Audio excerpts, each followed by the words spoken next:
Hello guys, welcome back to my channel and enjoy this fanfic part 1. Now let's start the fanfic. An Anbu knelt before the Hokage awaiting his orders. Outside, the Hokage's face was a perfect mask. One he had built from years of experience that betrayed no trace of emotion or thoughts. Inside, he mentally sighed as he stared at the perfect soldier kneeling before him. Thank you, Kitsune. Make sure to take at least a week of rest before returning for active duty. After a moment of silence, the Hokage followed up with, and no, that was not a recommendation. It was an order. If you insist, Hokage-sama, Kitsune obediently replied. The Hokage had to resist the urge to shake his head at the near-mindless response. While he was an impeccable soldier, Kitsune was not what one would call a social person. For years, the old man had tried to coerce him into fraternizing with others his age, but he would be shot down. It saddened him to see someone, whom he'd practically raised from a young boy, become so alone. It still astounded him how vicious the boy had turned out. Even amongst other Anbu, who were considered the deadliest in the village, it was uncommon to take A rank after A rank missions, only pausing to take an occasional S rank. It truly was a shame Itachi had left so early. What they could have accomplished together would have been staggering. It felt like only yesterday when Hiruzen had stumbled upon the boy breaking into the Sarutobi complex. The Anbu would never have even noticed him if the Hokage hadn't headed down to the storage room for a late-night snack.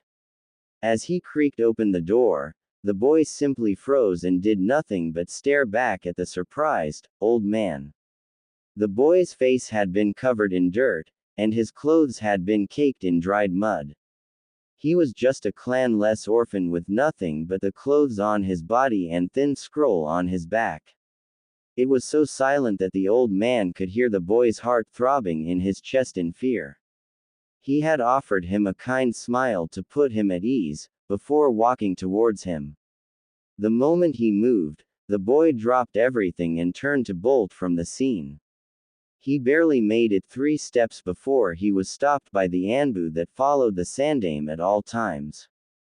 The blonde-haired boy struggled to free his arms, and his thrashing only grew worse as the old man drew closer. The Hokage had knelt before him and offered him a smile, before waving off the guards. The boy rubbed his wrist as he desperately tried to stare anywhere but into the old man's eyes. He was surprised when the man ruffled his hair, and offered him the burlap sack of food he had dropped in his haste to escape. The boy could only stare dumbstruck with awe, when the Hokage offered him a place to sleep. Ever since that night, the boy had clung to him at the hip, as much as the Anbu would allow. He had immediately made a request to enlist as a shinobi, and the rest was history. All but adopted by the head of Anbu at the time, he spent every waking moment of his time studying, training, and pushing his body to the limit in order to serve the man, who had shown such kindness. He was precise, vicious, and had a mind as sharp as his blade. Yes, Anbu had crafted their perfect little monster, yet it saddened the old man to see such a level of commitment that prevented the boy from having his own life. That will be all, Kitsune. You are dismissed, the Hokage sighed. Kitsune nodded and headed for the door. As he reached for the handle, the door slammed open and in raced a blur of yellow and orange. Hey Gigi. A smile crept across the old man's face as his other young charge sped towards him like a bolt of lightning. Equally as quick, Kitsune snatched up the young boy and held him by the collar of his shirt. No fair, Fox Baka. Let me go. The young boy cried out as he squirmed for release from the older boy's grasp. Their interactions never ceased to amuse the old man. No one else had the gall to insult Kitsune right to his face. Naruto, please be more respectful to Kitsune. You know he is just doing his job. Besides, you wouldn't want to irritate him on accident. The lump of blonde hair crossed his arms and pouted. Like I care. He's not that great. If it wasn't for the fact that he's taller than me, I'd kick his. The masked boy made no response, but the old man could tell from his body language that he was smirking underneath his mask. Naruto seemed to be only one that could elicit that kind of response from him. I'm sure, the old man responded with a smirk. Now Naruto, what are you doing here? If I'm not mistaken, classes have not been let out yet, and I'm sure Iruka would be disappointed to find out that you have been skipping again. The 8-year-old boy blushed and at least looked a little ashamed before replying, he's sick today and some other guy is teaching. He made me sit in the hall and wouldn't let me back in. I didn't do anything, Gigi, this time. I promise. A frown found its way across the Sandame's faces. Once again, another teacher at the academy acted out against the young boy. It had become a reoccurring theme over the past few months no matter how much he threatened the staff of the academy. He couldn't just send Anbu agents to watch the class to keep them in line. Misuse of resources for personal reasons aside, it would be difficult to explain to clan heads why there were suddenly Anbu agents stationed around the classroom filled with so many of their future heirs, when the teachers were supposed to be vetted for their protection already.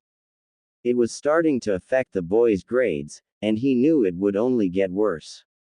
He inwardly shook his head at the fools that acted against the boy. If he were any other student, they would have been overjoyed to have such a studious child. One day, the young boy had wandered into his office out of boredom. The Hokage had been out in a meeting, but the blonde had found another way to entertain himself. When his meeting was finished, he surprised to walk in and find the boy entrenched in one of the Fuinjutsu books he kept in his bookshelf. To say that he and his guards were on edge would be an understatement. It went without saying that watching a Jinchuriki medal with Fuinjutsu was beyond stressful. When asked why he chose that particular book, the boy had gazed up at him and simply replied it was because the swirl symbol on cover was the same as the one on all of his shirts. With that simple explanation, he and the guards stationed around the room had let out a sigh of relief. Sarutobi knew Naruto was not the kind of person to enjoy sitting still or reading, so to see the boy so calm and focused, on a book of all things, was nothing short of astonishing. After a short debate in his head, he had gladly lent the boy the book, and a week later the boy returned asking for the next volume. This continued on, and now the boy was starting to exhaust the beginner Fuinjutsu books that he kept in his office. The Sandame stopped his trip down memory lane and turned his attention back to the young boy in front of him. I'm sorry to hear that, Naruto. Do you want Kitsune to go with you to talk with the teacher into letting you back in? The boy shook his head vigorously. Nah, he's just a boring old coot anyway. I'd rather you teach me some awesome jutsu instead. Come on, Gigi, please. The old man chuckled as he replied, I'm sorry, Naruto, but I'm busy as it is, motioning to the mountain of paper that littered his desk and the ground around him. Maybe in a week or two we can schedule a day for just the two of us, or, at the very least, free up some time for some ramen. The young boy's eyes lit up in excitement, and his sound of approval echoed off the walls of the room. Kitsune, please escort Naruto back to the academy and, while you're there, ensure that the teacher is aware of my displeasure of the situation. Over Naruto's sounds of disappointment, Kitsune nodded, understanding the message. And before you go back, maybe just show a little something to Naruto to appease his curiosity. Naruto perked up again. Do you mean it? Only if you promise to behave yourself until Iruka returns from his leave, replied the Sandame with a serious expression. You got it, Gigi. And I never break a promise. He chuckled at the verbal tick as he waved Kitsune, who was still holding the boy by his collar, out of his office.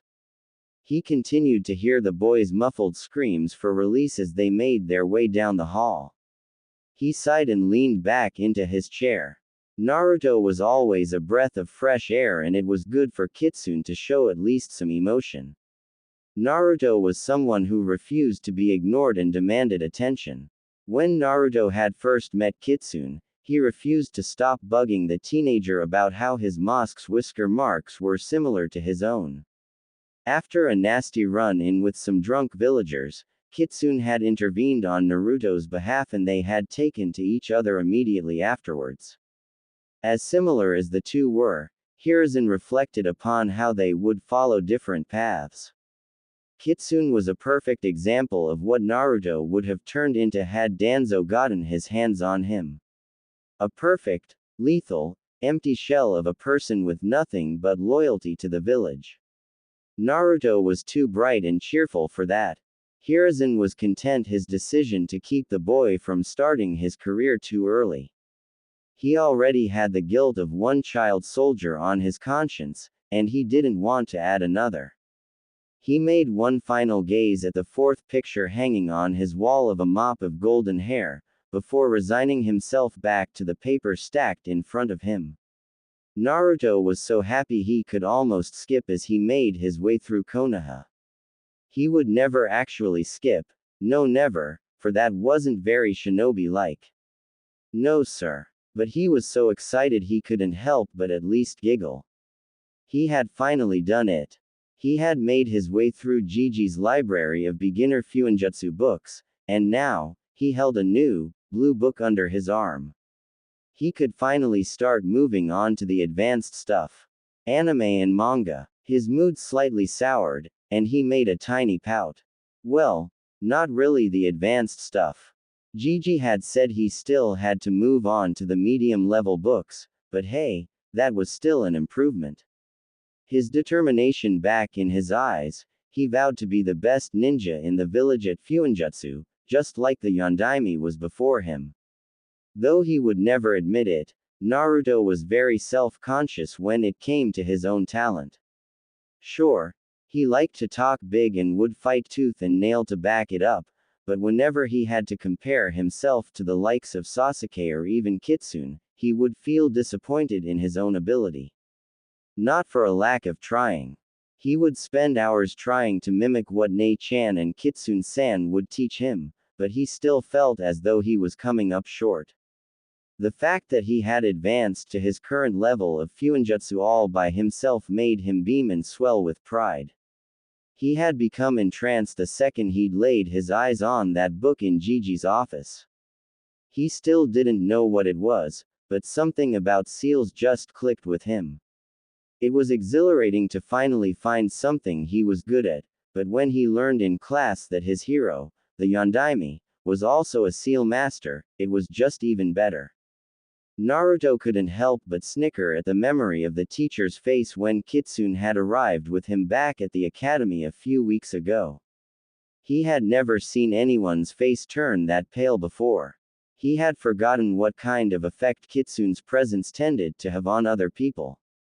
He always forgot how big a deal he was due to the way he treated him. Kitsune would always take the time to listen to him, and he'd always rub his hair when he left. At first it bugged him like it would with any other kid, but he eventually grew fond of the sign of affection and looked forward to it, although he would never admit it. So there he was, not skipping, clutching his first, grade 2 Fuinjutsu book under his arm. All the while ignoring the angry stares and whispers that would erupt as he passed by. It was the weekend and Aruka had decided to cut the class some slack by not giving them any homework. Now with all this free time, he made his way towards his second favorite spot in the village. It was too hot today to sit on the rocky head of the Hokage monument. Instead, he headed out towards the training grounds Kitsune had shown him once or twice. As he entered Training Ground 7, he headed off towards the opposite edge of the clearing sheltered under the shade of the looming trees. He kept strolling until he finally found a place that satisfied him and popped a squat. Easing back against the roots, he excitedly tore open his new book. His excitement quickly bettered out when he saw nothing but a blank page. His eyebrows burrowed in confusion, and his heart started to sink as he skimmed through the rest of the book to find that all of the pages were blank. What was going on? Gigi wouldn't just give him an empty book. He bet it was that new receptionist. She must have done something to switch the covers. But she had seemed so nice to him before. Books. He turned back to the beginning and found a letter taped to the inside cover. Naruto peeled it off as easily as he could without damaging the book and proceeded to rip open the letter. He skimmed through the message before groaning and slumping back against the tree. Dear Naruto, I want to congratulate you for finally completing the beginner class series. I am very proud of you and glad to see you're taking a more serious approach to your education. I apologize for not being able to give you your next volume in person. I am needed in a meeting with the Fire Daimyo in the capital for the next week. So Kitsune and I will be unable to congratulate you on your accomplishment in person. Kitsune is also proud of you in his own way. I took his grunt when I mentioned your accomplishment as a sign of approval. By now you are probably wondering why your current book is blank. Consider it a test. I don't claim to be an expert seal master, but I'd like to think that I know my way around the trade. I do know that all seal masters go through a series of tests upon completing each level, and since Konoha is rather lacking in that department, I thought I'd give you a mock test, until a true expert can come to test your abilities. Your challenge is simply to unlock your new book. All you have to do is remove the seal from the first page. Think of it as a culmination of everything you have learned so far. Before you get any ideas in that empty head of yours, don't think about simply tearing the page with the test on it. All that will do is activate a security seal and spit out an enormous amount of ink, drenching both you and the book's pages. I know you can crack this if you put your head to it. Good luck and I will see you soon. Hiruzen Sarutobi. Naruto was filled with a strange combination of annoyance and anticipation. While he was ticked that the old man tricked him, he was also humbled that the old man thought enough of him that he could pass this test. However, a grim realization settled over him as he realized he hadn't brought his sealing kit with him. Kuso, he muttered as he slumped against the tree. He had only been planning to flip through the book and get a hold of the new concepts, before starting to take any notes. He hadn't thought to bring his equipment with him. The seal Gigi had placed was only slightly challenging. For his classmates, they would have mistaken the mass of ink blots and symbols as unreadable jargon, but to him it was as clear as day. The big seal on the page was split into 3 parts. The outside of the sphere was a double detection seal that activated whenever the book was opened. This meant that every time he opened the cover, the seal would recognize it and activate the other seals below it. The second part was a quadruple seal split up into 4 parts. One to detect any tear in the page, another acting as a storage seal, most likely filled with ink, yet another that would propel whatever was in the storage seal outwards, and a final part that prevented working on the lower level anti-theft seal until the others were taken care of. The final level was the anti-theft seal, which hid all of the ink from the pages of the book. It also had a timed alarm that would activate the moment someone started working on breaking down the seals. Books. All in all, not too challenging for him, but not exactly a walk in the park. This would take time, concentration, and all of his equipment, which he had left at home. Not resigned to lose his day in the training grounds, he tucked the book under his arm and neatly folded the letter into his pocket, before setting off into the woods. Naruto loved to explore, although the Anbu would never let him when he was little. He understood why they wouldn't let him go.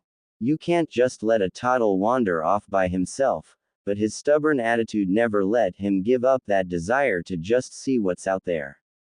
The first time he had come here, he had been so excited to discover the multitude of used kunai and shuriken that littered the training ground. When he ventured deeper into the forest, he would only discover more and more kunai lodged into the branches of trees and burn marks left over from fire techniques cast long ago. Naruto had already scavenged most of the stuff left around. He didn't particularly like using partially damaged tools, but it wasn't exactly a choice. With the prices that the shop owners were charging him, it was better to resort to the supplies he would find in the training grounds. Today, Naruto found himself traveling further and further into the woods than he usually went, hoping to find some kunai or shuriken that he may have missed before. After about 45 minutes of walking with no results, he was ready to turn back and head home to unlock his new book. As he turned to leave, a glint of sunlight caught his eye. Up in a tree off to his right, he could make out the metallic gleam of a kunai's handle.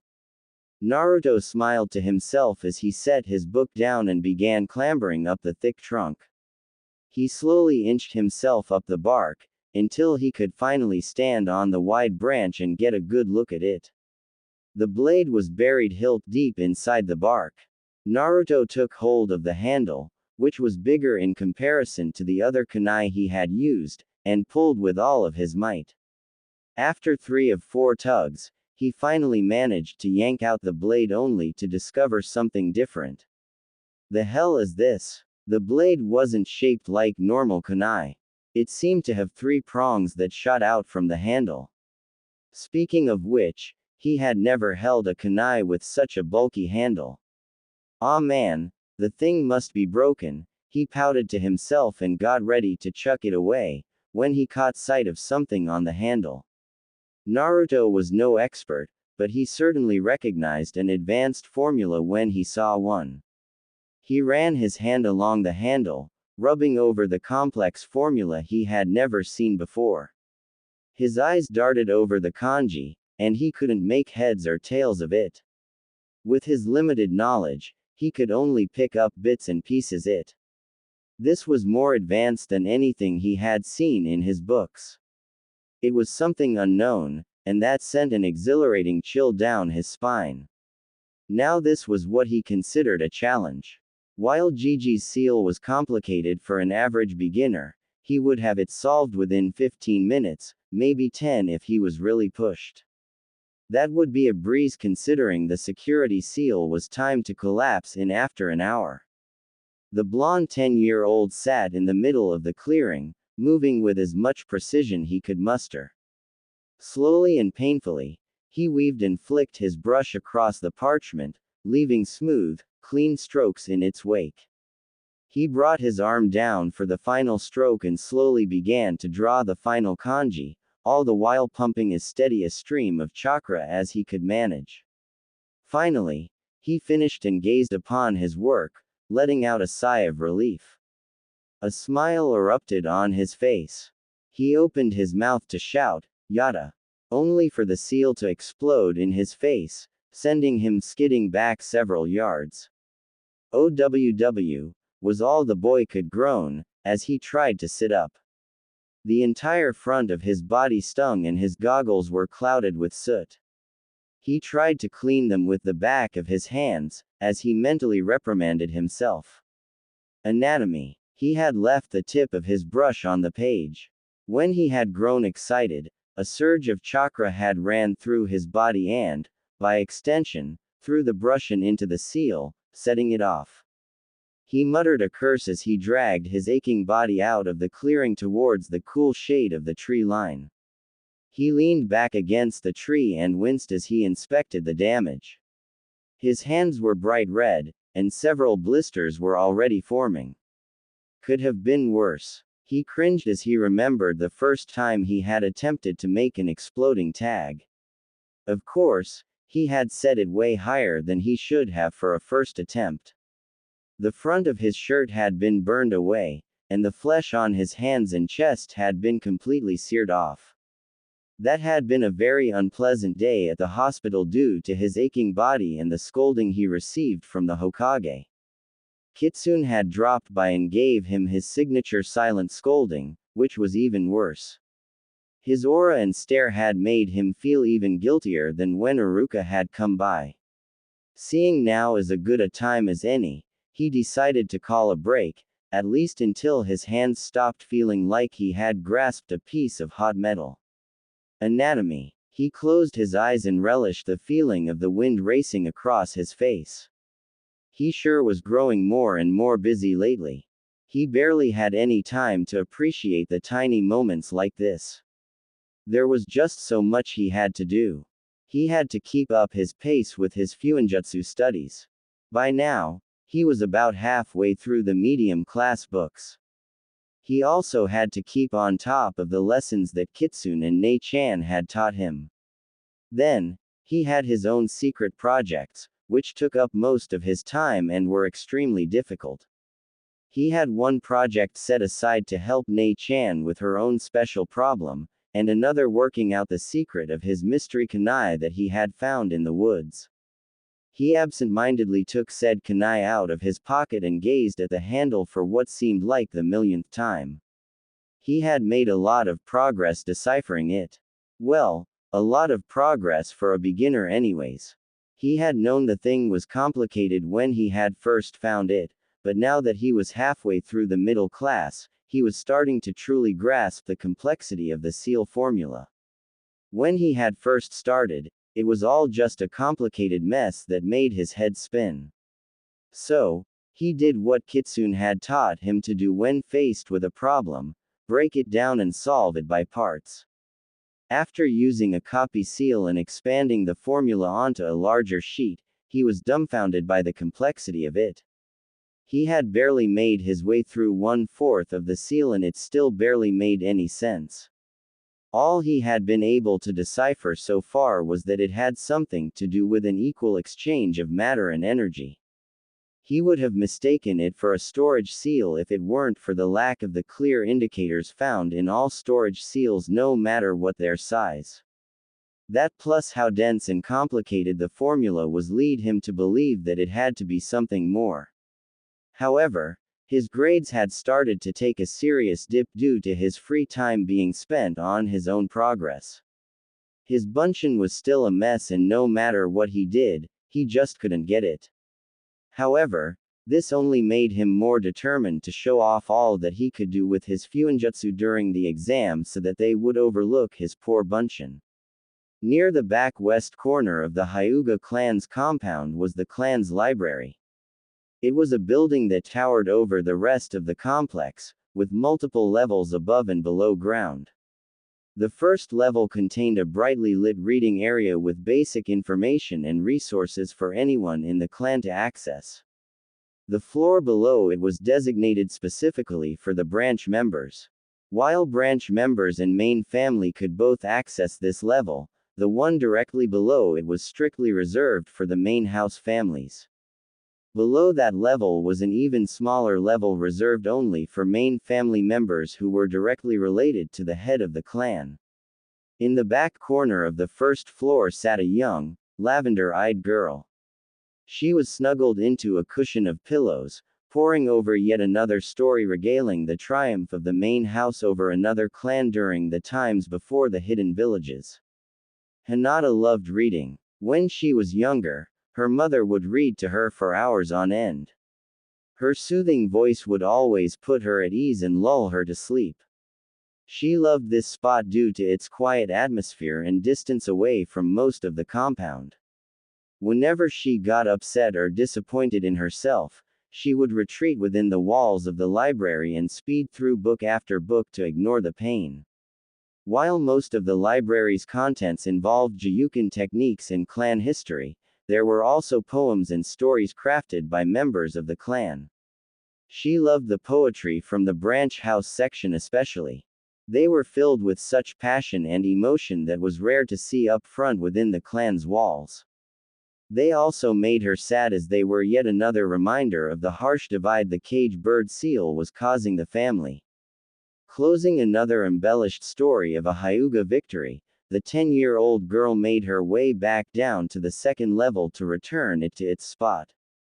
Today the library was mostly empty. It was growing later into the evening, and people had mostly trickled out. She enjoyed staying for as long as the librarian would allow her, before she would be forced to return to the house. She ran her hand along the wooden bookshelves as she walked down the aisle where she had picked up her book. Finding its spot, she happily sat it back in place and turned to leave. As she started heading towards the stairs, she felt a cold chill flow down her spine. She whipped around, scanning the room for anyone else. She started to tremble as no one was in sight. She could have sworn she had heard a whisper, and it had been uncomfortably close to her. Hands shaking, she forced herself to make a seal and activate her Byakugan. The world melted away into black and white as she peered through the bookshelves. Sure enough, the entire floor was empty. The only person lingering in the building was still the librarian sitting at her desk, stamping at paperwork. Her head was telling her to rush up the stairs, but her feet were planted firmly in place. She felt a slight tug in her gut, and she slowly started walking deeper into the room. She kept going deeper and deeper, until she found herself standing at the gated entrance to the third sub-level, which was reserved only for the direct family of the clan head. Her whole body was shaking and wanted to flee, but she steeled herself and thought of an adventurous, young blonde before steeling her resolve. As she passed through the gate, her hand passed over the seal designated to detect and activate the cage bird seal, and her hand unconsciously went to her forehead. She grabbed a candle from the wall and lit it with a low-level fire jutsu. Nothing special, just something taught at the academy to help light fires on missions. She descended down the stairway and creaked open the wooden door to the bottom floor. This was honestly the first time she had ever ventured down here, and she was surprised by how small it was compared to the rest of the building. Even though she had access to it, she had never felt like coming down here. The atmosphere it excluded just reminded her too much of the council. There were fewer scrolls on this floor, but they were still neatly organized and piled on what few shelves there were. The room was full of secret and restricted Juyukin techniques known only to the clan heads and unedited versions of the clan's history. Construction and maintenance. As she ventured through the shelves, she caught sight of a rather large scroll sitting a pedestal. Unlike many of the other scrolls down here, this one was absent of cobwebs and dust. There were very few people with the access to this floor, and none of them would have come here with cleaning on their mind. That would be below their station. To see one in such clean condition shocked her. She ran her fingertip along the kanji for tiger as she felt the same chill from before. She whipped her head around and happened to glimpse the faintest glow disappear behind a wooden door at the end of the room. She tentatively tiptoed inch by inch up to the door. She reached out with her shaking fingers and touched the door handle. Hinata. Her back slammed against the door, and her Byakugan flared to life, darting all across the room. Nothing. Still nothing. Her heart was beating in overtime and every instinct was telling her to run, but she slowly suppressed that feeling and deactivated her eyes. She was going to keep going. She just had this strange obligation to continue. Taking a deep breath, she creaked open the door and peeked inside. Even when she poked her candle through the doorway, she could barely see anything. She creeped down the stone hallway before entering a small round room. It was pitch black and the air felt cold and damp. She glanced up towards the ceiling and was surprised she couldn't see it. Lifting her candle as high as she could, it barely illuminated the walls of the room. She lowered the candle with care and skipped a little to the side as hot wax dripped down its side. As she titled the candle to drip off the rest of the melted wax, she made her way towards the walls. When it finally came into view, she was surprised to discover a white rock with strange engravings. She ran her hand through one of the grooves and started walking to her right. She followed the circular path of the walls, and was surprised to discover that the strange stone encompassed the entire room, aside from the doorway. It rose up about 2 feet above her head, and she faintly make out faded outlines of something on the walls. As she glanced back at the ground, she noticed a spot in the center where the sand had been disturbed.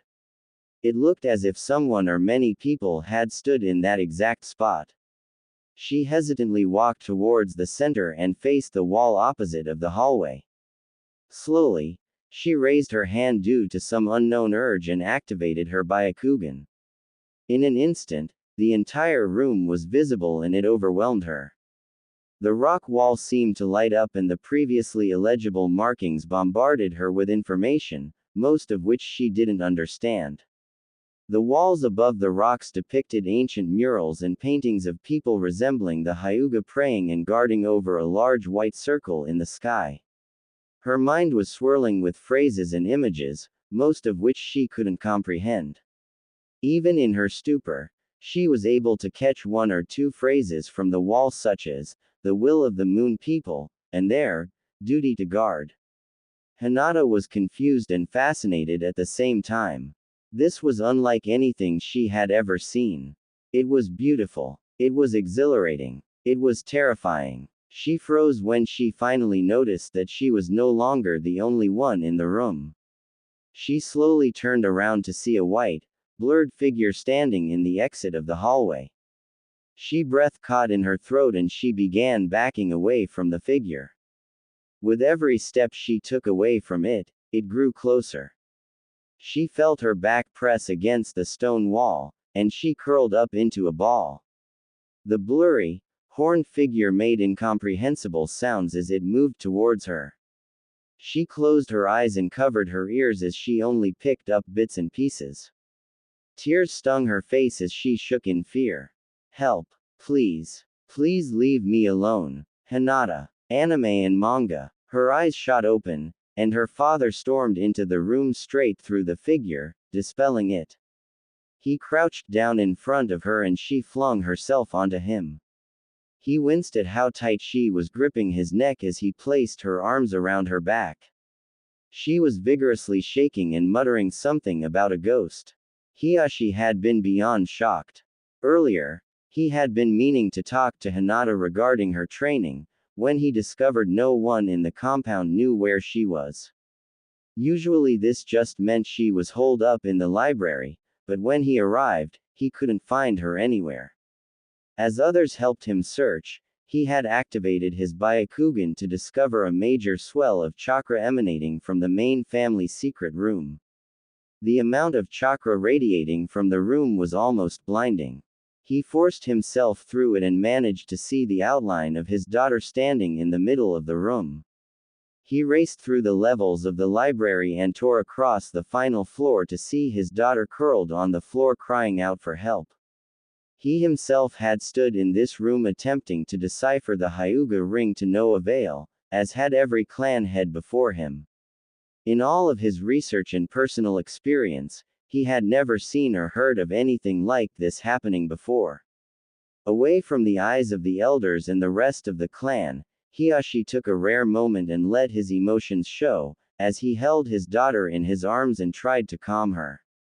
He ran his hand down her hair and back in an attempt to calm her down. It had been years since he had carried her like this. He stood up from the ground and slowly started taking her back out of the chamber. It would be weeks before Hinata would find the courage return to the library. A whole year before she was finally willing to go back down to that level by herself. As her father carried her away, Hinata squeezed his arm and buried her face in his shoulder. It would not be until the next morning that she would discover the small scroll clenched in her hand. The few words she had comprehended from the figure echoed in her mind. This is just a beginning. Steel yourself. Now, can anyone tell me the name of the Earth Country unit credited for the most damage along the border of Grass and Fire Country during the Third Shinobi War? Martial arts films. Uruka's eyes wandered the classroom as Sakura's hand shot into the air. Yes, Sakura. The Crimson Colony, she replied. Correct. Now, who can tell me why this particular group had this name? This time both Sakura and Shino's hands were in the air. Iruka nodded to Shino, who replied in his monotone voice, this title was due to their control of Solenopsis mandibularis, or fire ants, through a summoning contract. Very good, Shino. Yes, the Crimson Colony was a very feared group within the Iowa military due to their very useful summons. They could summon ants ranging in size from the tiny variety we have at home to ants the size of small dogs and horses. Many of the students shivered at the prospect. The Crimson Colony used their summons to help move troops underground through a massive system of tunnels. They could traverse the battlefield bringing reinforcements behind enemy lines or alter the terrain by causing potholes below enemy encampments. In close combat, they were especially dangerous due to their bite, which released formic acid into their prey. The larger the ant, the deadlier concentration of acid. However, these are not the reasons why they are credited for severe damage in grass country. Does anyone else know why? Unsurprisingly, Shino's hand was in the air again. When it came to anything involving insects, he and his family were bound to be interested. One particular species among them could raise their core temperature to 2000 degrees Fahrenheit, causing them to glow white. They would march across grass country burning acres of tall grass, making it difficult for enemy forces to hide their movements and for the occupants of the country to aid either side. Very good, Shino. Now, I assume you can tell me the drawbacks of this as well. Anime and manga. Shino pushed up his glasses and he said, many insects such as Solenopsis mandibularis take in oxygen through their spiracles on the sides of their bodies. Their ability to raise their core temperature was primarily used to ward off intruders and attackers from their nests. Earth Country's tactic backfired as the smoke generated from the fires clogged up their trachea, leaving them deprived of oxygen. So to complete a massive-scale attack, the ants would have to be sacrificed in the process. Shino finished his speech with a frown. He did not like the waste of insect life on such a large scale. Iruka nodded as a hand shot up in the air, from the back of the class. Iruka-sensei, if they couldn't be killed by fire, and could just dig their way out of dodenjutsus, how did we beat them? Very good question, Shira. Well, as I'm sure Shino will tell you, the heart of all insect colonies lies with their queen. The details of the mission have been kept secret, but the Crimson Colony's downfall came due to the loss of their queen summon. Without her, new generations of the insects could not be born, and the surviving male soldier ants stopped responding and died. Now, how did this affect the tide of the war? As Iruka went on with his lesson about Earth Country's tactics, 11-year-old Sasuke Uchiha leaned against the window, lazily eyeing a hawk circling outside. He was bored and thankful that this would be his final year at the academy before he could graduate. He had already read over the course material and made plenty of outlines regarding the history class. Truthfully, he found the class incredibly dull. He didn't like to be kept up inside. He wanted to be out learning practical knowledge that would him survive in the world of shinobi. But he could only get so far teaching himself from the taijutsu and ninjutsu scrolls he found in the Uchiha district, and needed someone to help him one-on-one. He knew better than to attempt to move on to the more advanced set of scrolls without help. Especially after the incident when he tried a high-class fire jutsu that exploded in his face, leaving him with burns and a nasty case of chakra exhaustion. He was lucky that a Junin had been returning from training and heard the explosion. A scolding from the Hokage and doctor had taught him a valuable lesson to not try anything too far over his head without some supervision. Speaking of which, he turned his attention back to the class as he thought about which of them he would be stuck with as his teammates. Out of all of his classmates, he probably respected the Aburame the most.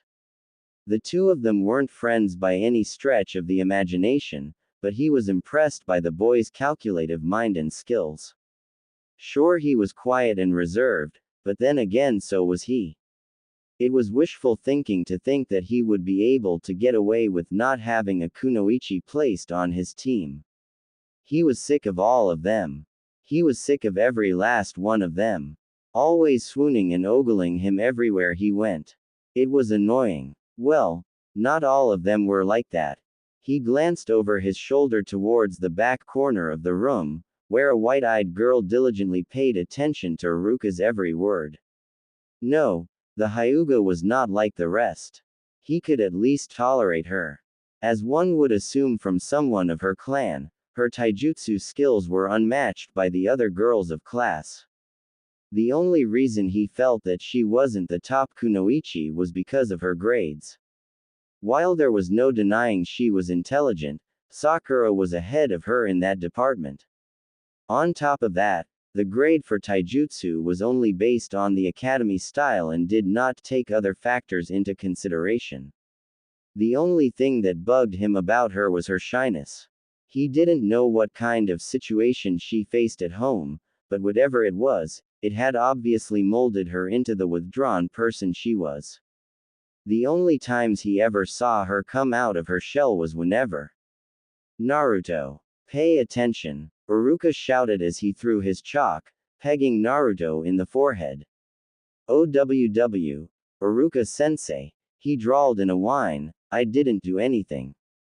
That's the problem, Iruka replied as he climbed up the step to his row. What is this? He asked, picking up Naruto's notes. On the piece of paper was a badly drawn doodle of what appeared to be Naruto with kunai in hand as he flew towards a group of large, cartoon ants on fire. Sasuke could only roll his eyes as Iruka started going off on a tangent about making good notes. As he turned his attention away from the bickering duo, he spotted Hinata off in the corner barely controlling her, giggling over the antics of the blonde. Yes, he was the only one she lit up for. It was odd for him to see the only girl in his class that wasn't head over heels for him seemingly pay attention to the class's dead last. Well, he couldn't call him that anymore. Although he would never stop calling him that just to get on the blonde boy's nerves, Sasuke had to admit that Naruto no longer held that position. That title was purely due to his abysmal grades and mistreatment from the teachers. Sasuke wasn't blind. He had seen throughout the years as the teachers and the villagers had shunned and ostracized the boy. Anime and manga, they were fools. Sasuke knew firsthand that Naruto wasn't as stupid as other people believed him to be. At first he couldn't believe his eyes, but it would come to pass that Naruto could be found every day at lunch reading a book. Since none of the other kids would let him sit with them, he had taken to sitting by himself off under the tree in the corner of the courtyard.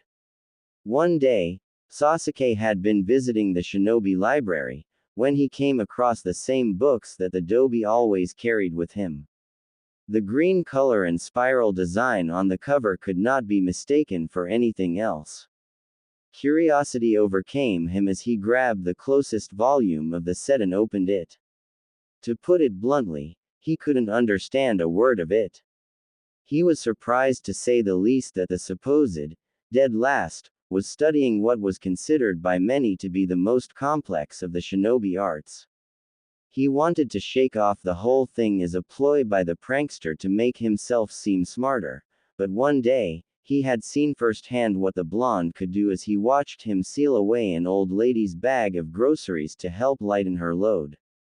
No, Naruto may not be the brightest person, but in regards to sealing, Sasuke could tell that he was something special. After his initial surprise and small pang of jealousy, he had quickly shaken it off.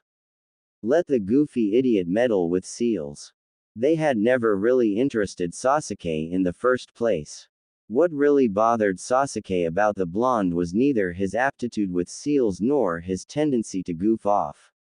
No, what truly bothered him was how much the blonde reminded him of his older brother's friend Shisui. This wasn't just because that they both could always be found smiling and had a joking personality. What truly startled him was how fast the blonde was. Now, Kiba was fast. It was one of his strong suits and essential for his feral fighting style. Naruto's speed put his to shame. He didn't know when the change started to happen, but now he actually was starting to find it challenging when he sparred with the blonde. Not because of his fighting style. Kami no. Naruto's fighting style was simply pathetic. He mostly fought like an all-out brawler.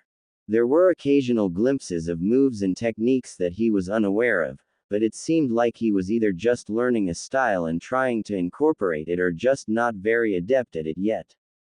It was obvious when he poorly tried incorporating the Academy Taijutsu style into whatever the hell he was attempting, and it came together in a big sloppy mess. But the boy's sheer speed made up for his ineptitude in technique. He was even faster than he was, though he was loath to admit it. On top of that, the guy just didn't know when to stay down. Whenever he got hit, he just bounced back up like nothing hit him. The only times that Naruto even came remotely close to beating him would be because the blonde would tire him out. What kept Sasuke on top was his precision and technique that he had spent hours perfecting. Naruto just telegraphed his movements too much, making it easy to exploit his weakness. Sasuke remembered a particular session, when Naruto had finally been able to get through his guard and deliver a clean hit to his jaw, knocking him back. The blonde had been so shocked and ecstatic that Sasuke was easily able to bounce back and answer Naruto's hit with 2 jabs to the stomach and a kick to the head. The boy fell on his back trying to regain the wind that had been knocked out of him. As he reeled on the ground, Sasuke absent-mindedly rubbed his jaw. That had actually really hurt. Before the blonde could get back up and retaliate, Iruka had intervened, naming Sasuke the victor. Naruto grumbled but stuck his hand out when Iruka asked him to make the seal of reconciliation. Sasuke returned the gesture and smirked at him. It hadn't been one of his arrogant smirks, but rather a smirk of acknowledgement. He had actually gotten a clean hit on him for the first time, and he had done without resorting to any tricks. He had done it purely with his own ability in taijutsu. The blonde had been surprised by the hidden message and offered one of his rare, grateful smiles in return. Sasuke was never able to find out how the blonde had managed to get that fast. His pride prevented him from simply asking the boy how he had done it. Even if he knew deep down that Naruto was better than he appeared, he would rather be caught in the midst of a sea of roaring fangirls than ask the dead last for help. Hiyashi Hyuga sat at his desk shifting through the mountain of paperwork that was the bane of all clan leaders in Konoha. As he worked on his proposal to another clan, he found his thoughts drifting back to the puzzle that had surrounded his eldest daughter. Anime and manga. It had been 2 years since the incident within the Hyuga clan library, and his mind was still trying to process what exactly had happened. For centuries, the main family was tasked with advancing the research and decryption of the mysterious stone ring. After numerous attempts and years of research, only a handful of lines had ever been translated. Only 2 things were known for certain about the stone: that it required the Byakugan to read its contents and the history surrounding how the stone arrived under the clan. The monument had been a treasure safeguarded within the Hyuga compound long before they migrated to Konoha. During the times of feuding clans, it was a shrine where the current leader would come under the full moon and meditate in the center. It was said to contain the secret origins of the clan, the Byakugan, and the true duty of the clan. In the clan's early years, only the current clan leader was informed of the secrets within the tablet and how to reveal them. Now, no one knew its contents. Many cited this due to a particular fire that had erupted during a surprise attack on the clan's compound. The raid from a rival clan resulted in almost half of the clan's documents being destroyed. While some scrolls could be rewritten from memory, some information was forever lost. The leader of the clan had perished during the battle, and had failed to pass on the secrets of the shrine to his heir. After this incident, it was decided that any discoveries regarding the Hyuga ring were to be shared with the entire Elder Council in fear of losing such knowledge again. So much time and effort had been poured into recovering what they had lost, only to yield poor results. Others may have given up and simply left it as an unsolved relic to be forgotten to time, but they were the Hyuga clan. They were drenched in tradition and would never back down from a challenge just because it was difficult. Their pride and sense of duty would not let them. So to say that the elders had been uncharacteristically flabbergasted at Hinata's reaction with the monument would be an understatement. It wasn't well hidden that the council thought poorly of his older daughter and favored her prodigious younger sister. For her to finally elicit any sort activity from the relic that they themselves had failed at achieving was a massive blow to their pride. Even Hiashi had felt a momentary stab of jealousy due to his own efforts, but it had been quickly overcome by a swell of pride. The incident had given him a much-needed advantage with dealing with the council. They had recently brought up the topic of who would be chosen as clan heiress and who would be sealed once again. Hiashi had tried his best to postpone the decision for as long as he could. He had been buying as much time as he could so his daughters could enjoy what little time they had without the pressure of the seal looming overhead. Now, the council was torn apart. They still favored Hanabi, but this incident created an unprecedented problem. If Hinata were branded, she would be unable to return to the floor reserved only for main branch families, ruining their greatest breakthrough in the mystery of the ring. While they could alter the seal along the door and make an exception for her, they were uncomfortable with the idea for making exceptions for the side branch. So they settled to postpone the decision for an undecided amount of time, until they could come to a consensus. In the meantime, they wanted Hiashi to make Hinata interact the ruin as much as possible. Shortly after the incident had occurred and Hinata had finally settled down, Hiashi attempted to bring Hinata back down again and recreate the event. He almost chuckled as he remembered Hinata's reaction.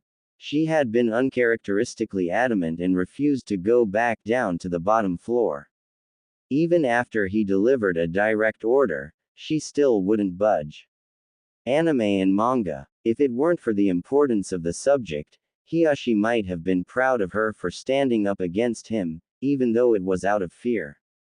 He eventually had to coerce her with the promise of something that had been very important to her late mother. The catch. It was on the same floor as the stone monument. Although her body was racked with fear, she held her head high as she followed behind father, lighting the way with a light fire jutsu in his palm. After all of the build-up, he had been sadly disappointed. The room remained as quiet and dark as it always had. With her Byakugan, Hinata informed him that the phrases that had been visible during the incident were still clear, and he made sure to copy the symbols and corresponding translation before he left. Hinata had almost let out a sigh of relief when nothing happened. She was anxious to leave the room that had plagued her dreams for weeks. It had taken all of her courage just to return the library at all. Before she could leave the room, her father turned his attention away from his scroll. Hinata, although nothing has happened today, I want you to keep attempting to recreate what transpired weeks ago. Anime and manga. Hinata had naturally pale skin, but now it was turning so white that it almost glowed in the darkness of the room.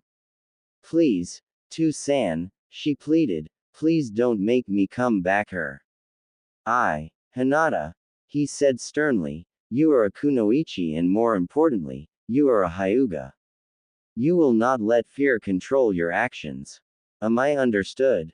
Am I understood? She ducked her head down, but slowly nodded her head showing she understood. Good. You will come down here at least once a week and try to react what happened before. You are to inform me immediately if anything happens. He turned to leave the room, but paused in the doorway. Without turning around he said, you will never overcome something you fear unless you confront it. The more you face it, the less it can control you. Never let fear control your life. After a pause of silence as Hinata stared surprised at her father's advice, he continued. Now, I do believe a promise is a promise. Come, let us find your mother's scroll. As he left back into the other room, Hinata followed swiftly behind him, smiling for the first time all day. As they shuffled out, Hiyashi reflected on the newly translated phrases Hinata had supplied. The will of the moon people. The duty to guard. These new verses caused an unfamiliar feeling to form in his chest. Although he was now entrenched in the games of politics, Hiyashi was still a shinobi at heart. His intuition had saved his life more times than he could count, and now it was warning him that something was coming. He did not like being in the dark about something, especially when it came to his clan. He could tell there was more to this mystery, but damned if he could see what it was. Drawn out of his thoughts, Hiyashi returned his attention from his trip down memory lane and returned to the letter he was writing. This was a problem better solved sooner rather than later, and he decided it was time to take some unprecedented action. While the elders would not agree with him, he could admit that neither he nor they were getting anywhere. It was time for some outside opinions. He signed his letter as he called for his messengers. Please see to it that this proposal is taken to Shikaku Nara immediately. Also, please find Hinata and tell her I would like to talk to her. Anime and manga. Of course Hiyashi-sama, the servant said as he bowed. As he left the room, Hiyashi tried to move his thoughts away from the mess of the library and move on to something else. Today was an important day after all. Today was the day Hinata took her first step into the real world. He almost smirked, but there was a knock at his door as a light voice rang out, "You wished to see me, father." His face immediately shifted into his trademark stern composure as he told her to enter. She entered the room, keeping her back straight and eyes forward as she bowed before him. Hiyashi was paused before speaking. Today is an important day for you and I expect only your best. Anything short of that would dishonor the clan. Haitu-sama. He nodded. You are the heir to the most powerful clan in the village. Your actions represent not only your own strength, but also the strength of the clan.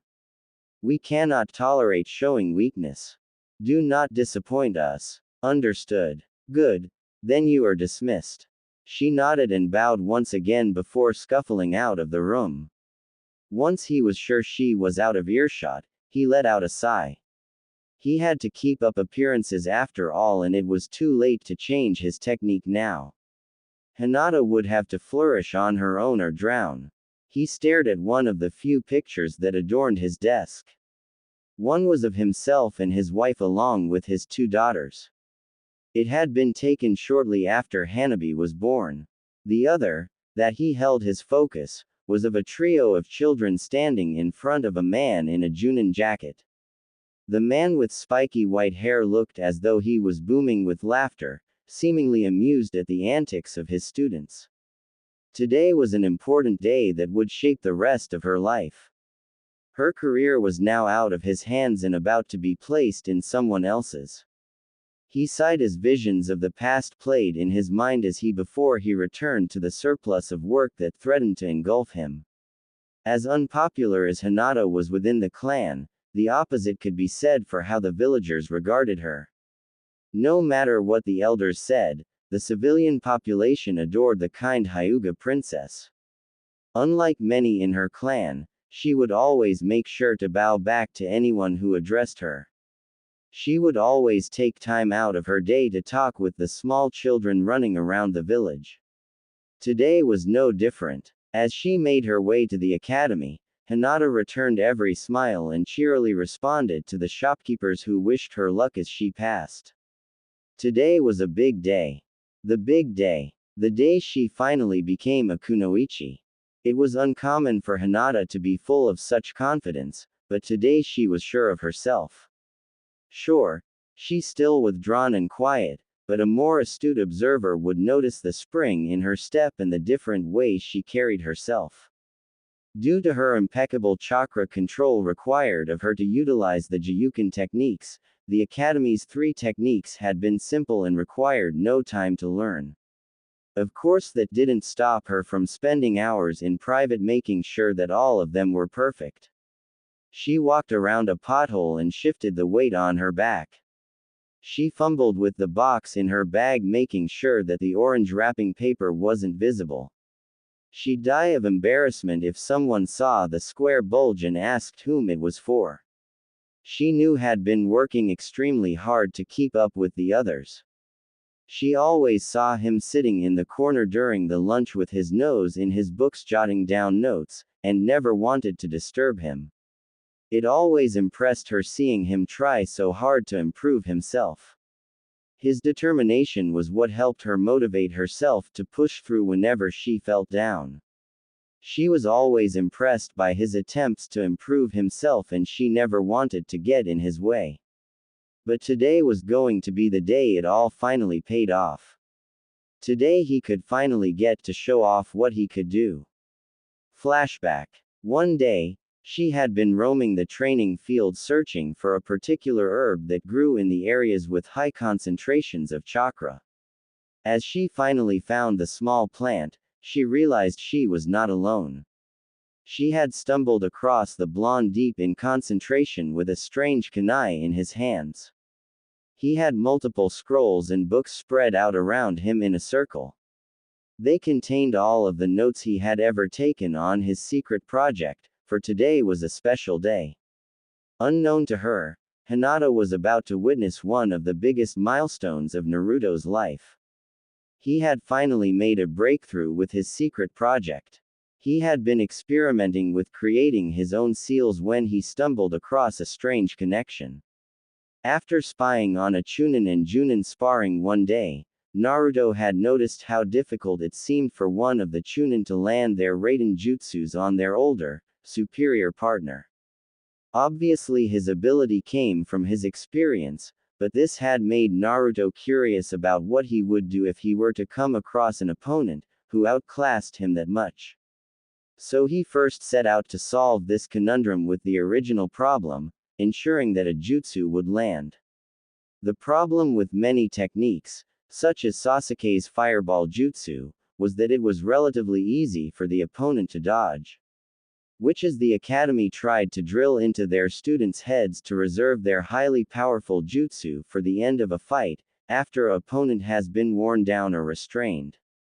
Dictionaries and encyclopedias. If you were facing a stronger opponent, this wasn't really a possibility. Any Junin worth their rank would dismantle a genin in a heartbeat if they were serious. Even if a genin were able to fire off a jutsu, more than likely the jonin would dodge unless they were severely distracted. Naruto first addressed this problem with his first example, landing a Raiden jutsu.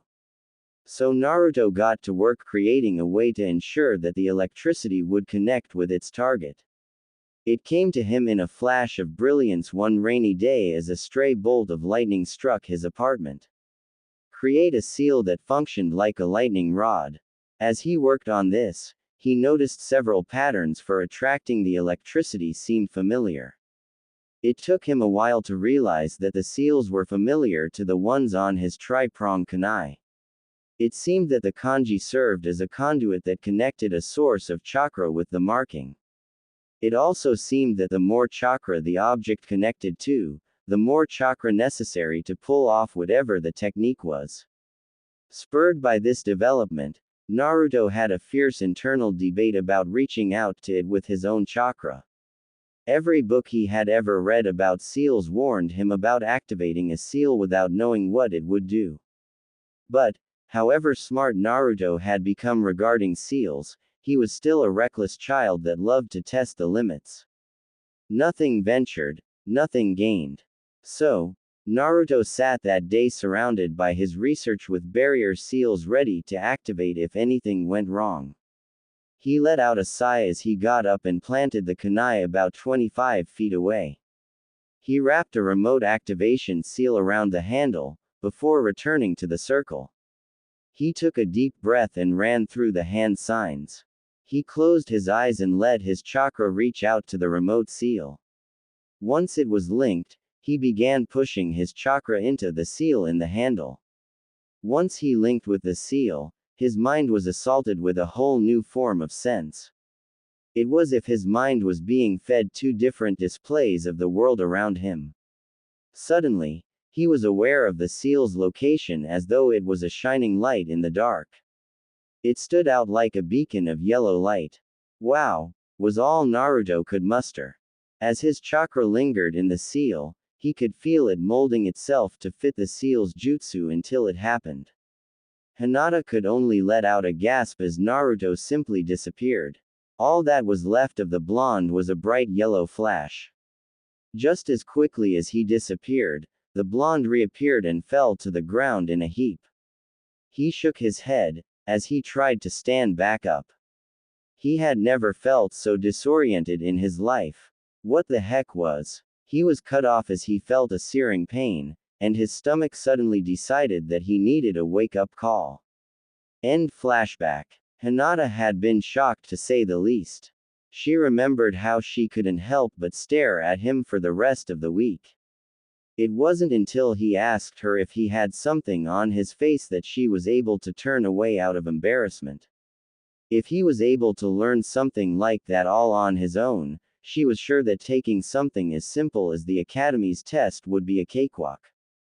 As he walked through the Uchiha district, he almost shuddered out how empty it felt. It was nothing but a ghost town. A shell of its former glory. That would all change. He would make sure of that. Entering the village, the civilians all stopped to bow towards the last Uchiha. The prodigal boy destined to return the clan to its former glory. He almost wanted to scoff at them. All that they had to give was pity, and he wanted none of it. While it did sometimes stoke his ego to hear others compliment his talents, it was never personal. It didn't come from a place of true appreciation. Besides, the feeling would always be shot down by the knowledge of how that man had been 4 steps ahead of him by that stage. But today was special, and he wasn't going to let that man bring him down. Today was his first step towards his ultimate goal. No longer would he have to waste his time the boring lectures of the academy. No longer would he have to put up with those useless fan girls every day, unless he was cursed by Kami herself and teamed up with one. Today was his first step towards his goal. Today was the day he became a ninja. His thoughts were echoed by the world's most unpredictable ninja as he stared over the village deep in thought. Today is finally the day. I am going to become a ninja. All of his hard work outside of the classroom was finally going to be put to the test and he was going to show them all what he could really do. Naruto ooh. Speaking of which, he turned his head down below and stuck out his tongue at the assortment of Chunin and Anbu gathering below him. He noticed a few streaks darting towards him from above and decided it was time to go. Cutting the rope dangling him in the air, the boy started to free fall down towards the ground and the group below him. Twisting midair, he kicked off the stone wall and fell at angle toward a roof. As he got closer to the roof at speeds less than comfortable for his observers, his hands whipped together in a hand sign and yelled, "Release." Below him, multiple seals along the cliff side and ground activated, shooting columns of pressurized air into the sky. It wasn't enough to stop him, but it was certainly enough for him to control his descent and bounce of the rock wall onto a building. As soon as his feet touched the ground, he shot off like a bat out of hell, closely followed by an assortment of Chunin, Junin, and Anbu. "Come on, guys," he shouted over his shoulder. "I haven't even done anything this time." Smirking, he crossed his hands in another hand sign, as multiple seals sprung to life. A cloud of smoke enveloped the cliff side and as it cleared, the people of Konoha could only stare in abject horror, as the Hokage monument was desecrated in paint. "Now, I've done something. You won't be getting away with this, Uzumaki. One Chunin shouted at him. The blond boy smirked as he led through his carefully planned course through side alleys, rooftops, and buildings all across Konoha. He led the pack through his planned route, triggering traps and seals left and right, covering his pursuers in an assortment of undesirable materials, from glue and feathers to paint and cement. Laughing the entire time, Konoha's #1 troublemaker woke the town by storm and loved every minute of it. At one point, he jumped from one rooftop into the middle of the street, and couldn't help but chuckle as flew over someone he knew. "Hi Hinata-chan," he yelled with a smile before taking off with a cloud of smoke behind him. The girl could only stare in astonishment as the group of shinobi chasing the blonde ran around her. Martial arts films. After a while, he decided it was finally time to call it quits and finally head to the academy. As the Chunin still left in the pursuit saw the boy make a sharp left turn, they began to smirk. Many knew it was a dead end, and they would finally be able to end this drawn-out pursuit. They finally turned the corner only to be met with nothing. The boy was simply gone. The sensors in the group reached out but were unable to find him. It was as if he had simply vanished. Halfway across the village on a rooftop overlooking a certain ramen stand, a single tri-pronged kunai was embedded in the ground.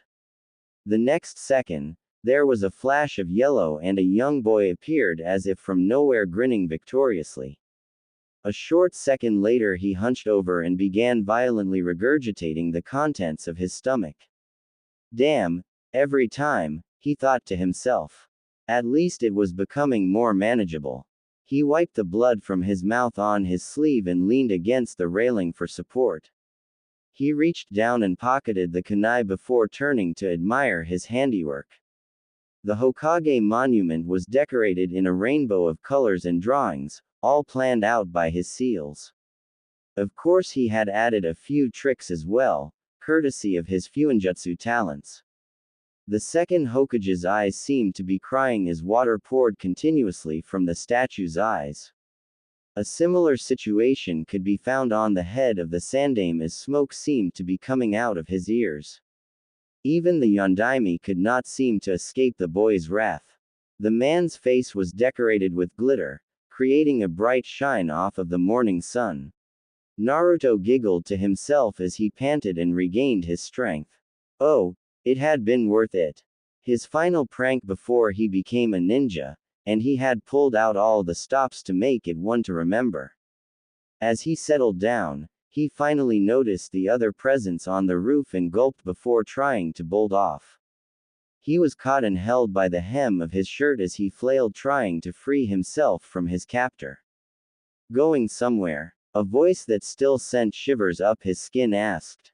Nowhere Kitsune-san. What are you doing here?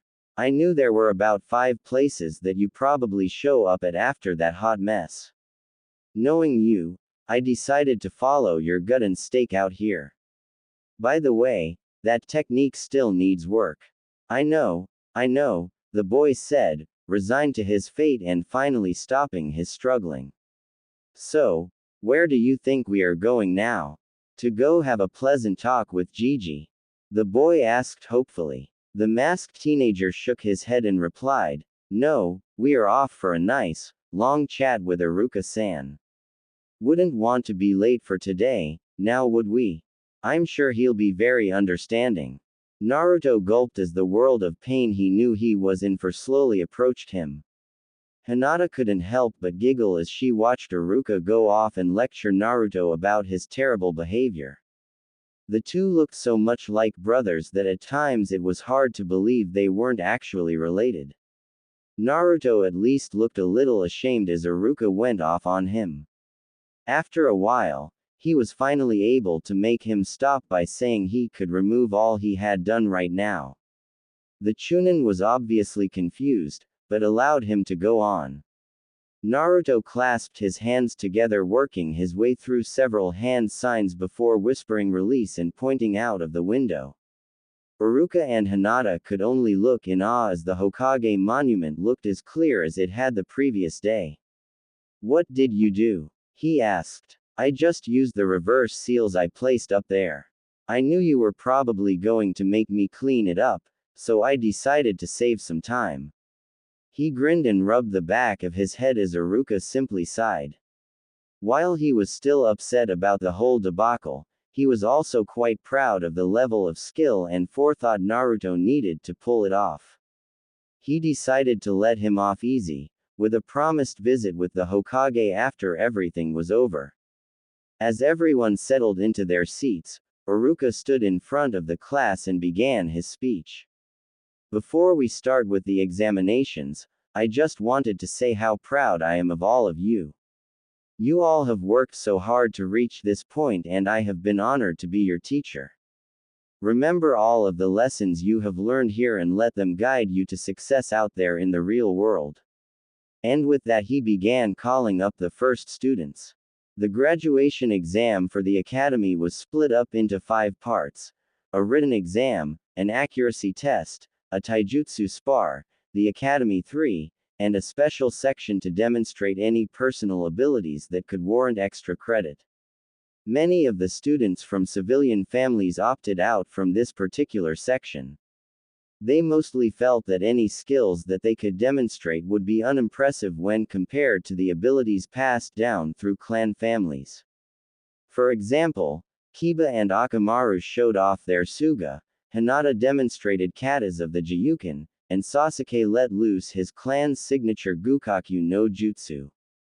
After the chatter over Sasuke's technique died down, Naruto was finally called up and he could barely contain his excitement.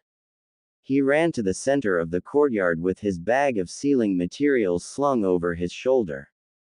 Iruka and the 2 teachers grading with him felt a sense of dread wash over them as the class prankster approached to demonstrate his individual talent. "All right, Naruto, what do you have planned for us today, and please be serious. You know this can go a long way to affect your grade. Don't you worry, Iruka-sensei. I wouldn't mess this up for sake of a joke. This time, I am going to graduate. I'm ready to show you what I can really do." Iruka gave the confident smile. "All right, and what do you have prepared?" Naruto knelt and began pulling out scrolls and bottles of ink out of his bag. "I'm going to demonstrate some special seals that I made all by myself. My presentation is going to have multiple parts, but I've got the really complicated one already made. I just wanted to show you that I can do the first part by myself before moving on." Iruka was confused, but he still nodded. "All right then, you may begin." Naruto gave him one last smile, before his face changed to one of deep concentration. He dipped his brush into the special ink and began his careful strokes along the scroll. "What the hell does that idiot think he's doing?" Kiba whispered to Shino, as they watched the blonde scribble away on some scroll. "I believe he is attempting to utilize his proficiency in Fuinjutsu for this segment of the test," Shino replied in his monotone voice. "What proficiency? I love Naruto as much as the next guy, but the guy's not too bright. I know he sometimes uses seals for his pranks, but come on. Does he really think he's good enough for it to help him with the test? Considering he is halfway through the intermediate series, one would assume that he knows what he is doing. How the hell do you know that?" Shino raised a hand as one of his Kikaichu insects crawled up his finger. "I send my helpers to observe everyone in the academy. I did it to learn as much as I could about my potential teammates and keeps tabs on them in the event something went awry during the day." Kiba looked shocked for a moment, before grumbling, "I swear, if I see anything that even resembles a tick in Akamaru's fur, I'm gonna." "Done, Iruka-sensei," Naruto yelled as he wiped his brow, before handing the fruit of his labor over to Iruka. Iruka looked over the scroll pretending to inspect it, when he was really trying to save face in front of the other judges. To be honest, Fuinjutsu had been a subject that always went over his head. Of course he had the required knowledge needed for someone of Chunin rank, but he had never really looked too into it. Alright Naruto. It looks very impressive, but what does it do exactly? Naruto's face lit up with his signature grin as he took back the scroll. I'm happy to show ya, but I'm gonna need you or one of the other teachers to help me with a demonstration. He looked behind Iruka over at the other two teachers and asked, do any of you know any Raiden Jutsu? Mizuki shook his head, curious of what the boy could be planning, but his colleague nodded and handed him his clipboard.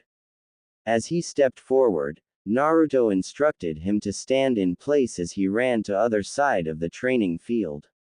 All right sensei. Fire it at me with all you got. Iruka was instantly worried. Naruto, are you sure about this? Naruto flashed him a smile. Don't you worry sensei. I got this. He turned his gaze back to the other teacher. Ready whenever you are. The Chunin had a hard time suppressing a grin as he began forming hand signs. It wasn't every day the demon child actually asked you to attack it. He mentally smirked as he prepared his one Raiden Jutsu that he had copied from a cloud ninja he had fought last spring. It had definitely been worth all that practice to get to use it now. He didn't know what the demon brat had planned, but this wasn't an B-class jutsu for nothing. It wouldn't kill the brat, but it was certainly going to hurt. Excruciating even. He formed his final tiger seal, before throwing his palms out to his side. The lightning chakra began swirling around his palms and he clapped his palms forward, while screaming, Raiden, Thunder Stream. The thunderbolt raced across the training field almost too fast for Iruka to see. While his eyes could follow its path, his body was too slow to respond. He started to scream out towards the blonde, who had his confident smirk plastered on his face the entire time. As the bolt was about to reach him, Naruto whipped open his seal and the bolt slammed into the paper and ink. At first nothing happened, but then the markings on the seal glowed white as the bolt of lightning disappeared in a flash of light.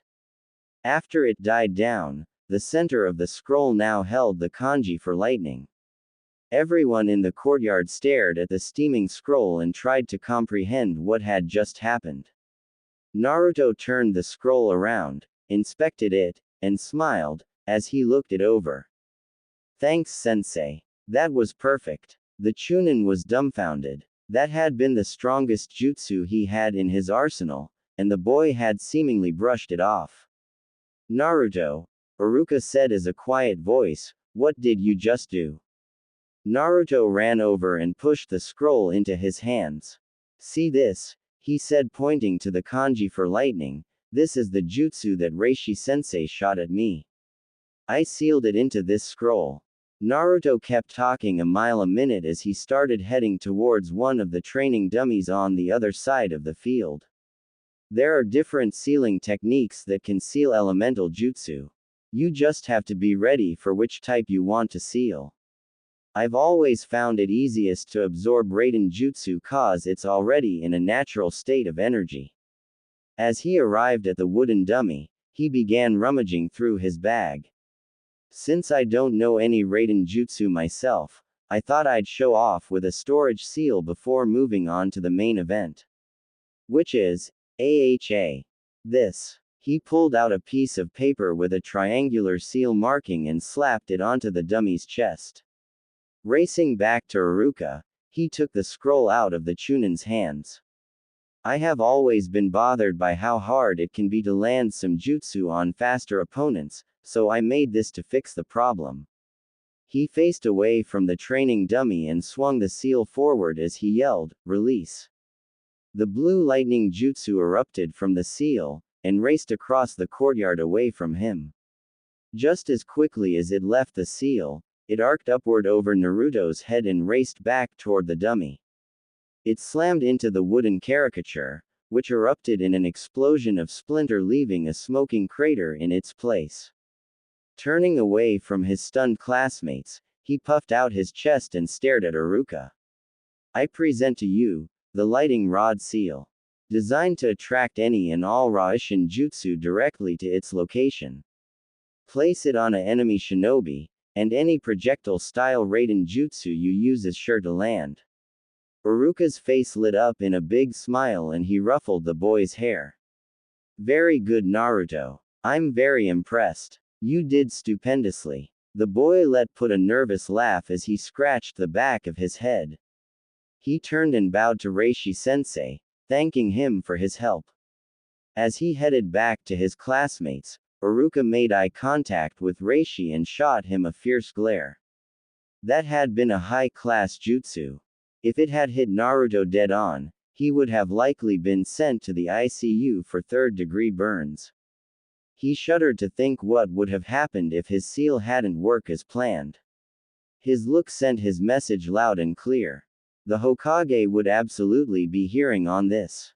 The man scowled before heading back to Mizuku to retrieve his clipboard. Iruka wasn't the only person upset about Naruto's performance. Mizuku internally frowned as he reflected Naruto's performance in his tests. He had actually passed his written exam with decent scores, and had even scored highly on his taijutsu and accuracy tests. Even if he failed one of the Academy 3, which he likely would in the Bunshin section, his bonus points from this event would surely propel him just enough to pass. Mizuki had plans for the boy. Plans that had assumed that the boy would be desperate enough to use his close connection to the Hokage to swipe the forbidden scroll. He would have to take measures into his own hands and ensure that the blonde failed. It would be a shame if the boy's written exam was somehow misplaced in the grading process. Who would believe that the dead last had received a 84% on his written exam anyways? Naruto sat dejected on the lone swing of the academy's courtyard as he watched the newly minted genin chatting amongst themselves, ecstatic with their results. It took everything he had to keep in the tears that threatened to fall from his face. Hinata watched on heartbroken, as the hitai around her neck felt as if weighed a ton. She felt cemented in place as the sinking weight of her headband and the package in her bag reminded her of her crush's failure. She had been in this situation before.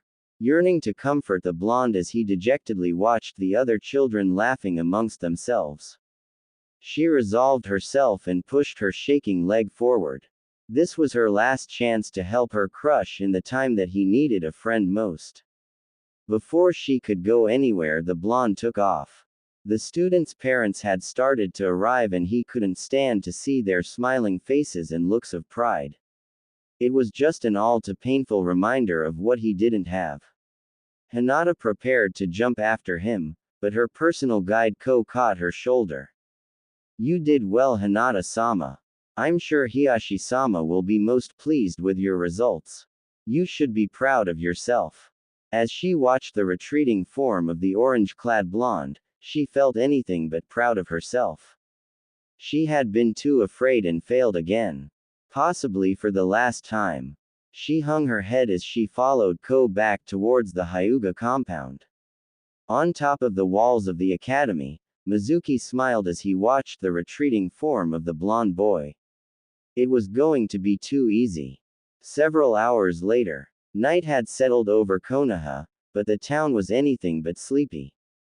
In the woods outside of the village, a boy clad in orange raced away as fast as he could while carrying a rather large scroll on his back.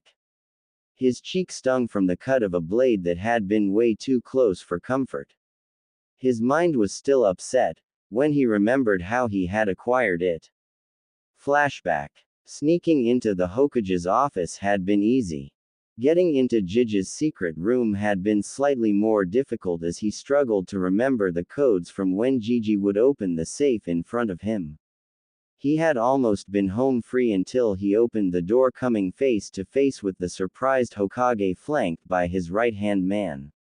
Naruto. What are? He was cut off as a cloud of smoke erupted, revealing a scantily clad girl wiggling her hips seductively.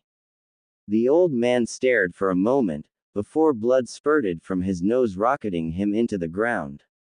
His bodyguard had barely glanced at the figure before drawing his tanto and slashing at the figure's head. His henge quickly disappeared as he used every ounce of his speed to evade the cut, and even so, he was still grazed along his cheek. He had quickly slapped a piece of paper onto the Anbu's outstretched arm before disappearing in a flash of yellow light. The Anbu cursed as his arm dragged him to the ground, causing cracks to appear on the floor. Gravity seal, he cursed as he tried to peel the paper from his arm to no avail. His left hand went through one-handed seals before erupting in bright, white fire. He clasped his hand on the paper and began painfully peeling it from his skin. Ripping up flesh as he went, he cursed at Naruto's stupidity. He didn't know what the blonde was up to or what he was involved with, but he was in for a world of trouble after he found him.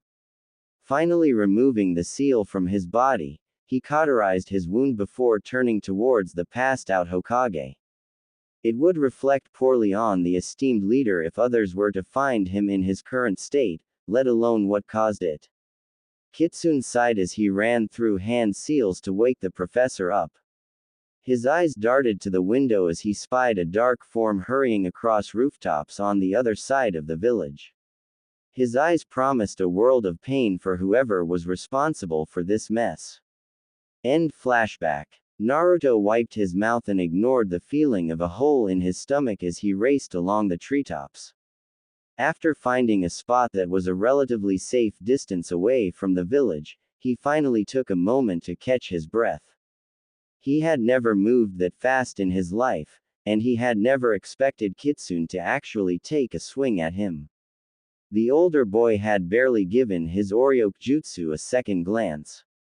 Seriously, Kitsune was all work and no play. Not one to waste time, Naruto set the scroll down and began poring over its contents. His eyes flashed over advanced Kaiden jutsus capable of leveling entire armies and Suiten jutsu capable of making blood boil, but he ignored those looking for something that was at least a little manageable for him. Not that he wouldn't love to learn such awesome jutsu like that, but he was on a limited timetable and he didn't want to waste a second on something he couldn't learn immediately. As he scrolled over the contents, his eyes fell across the Kage Bunshin no Jutsu. Perfect. He was about to begin work on it, but his eyes continued wandering the page until it stopped on the next entry. It was a seal that practically screamed at him. It looked so familiar that Naruto felt his face pale when he finally recognized what it was. While the shape of the formula and key parts were different, it was the jutsu formula for the project he had been working on in private for 3 years. He bit his lip as he looked between the 2 gold mines that he had discovered. Here was a treasure trove of information that could potentially finally help him master his secret technique without all of the negative side effects, but Naruto wasn't stupid. It had taken him 3 years to get where he was with the technique, and Mizuki-sensei said he had to master one by the end of the night.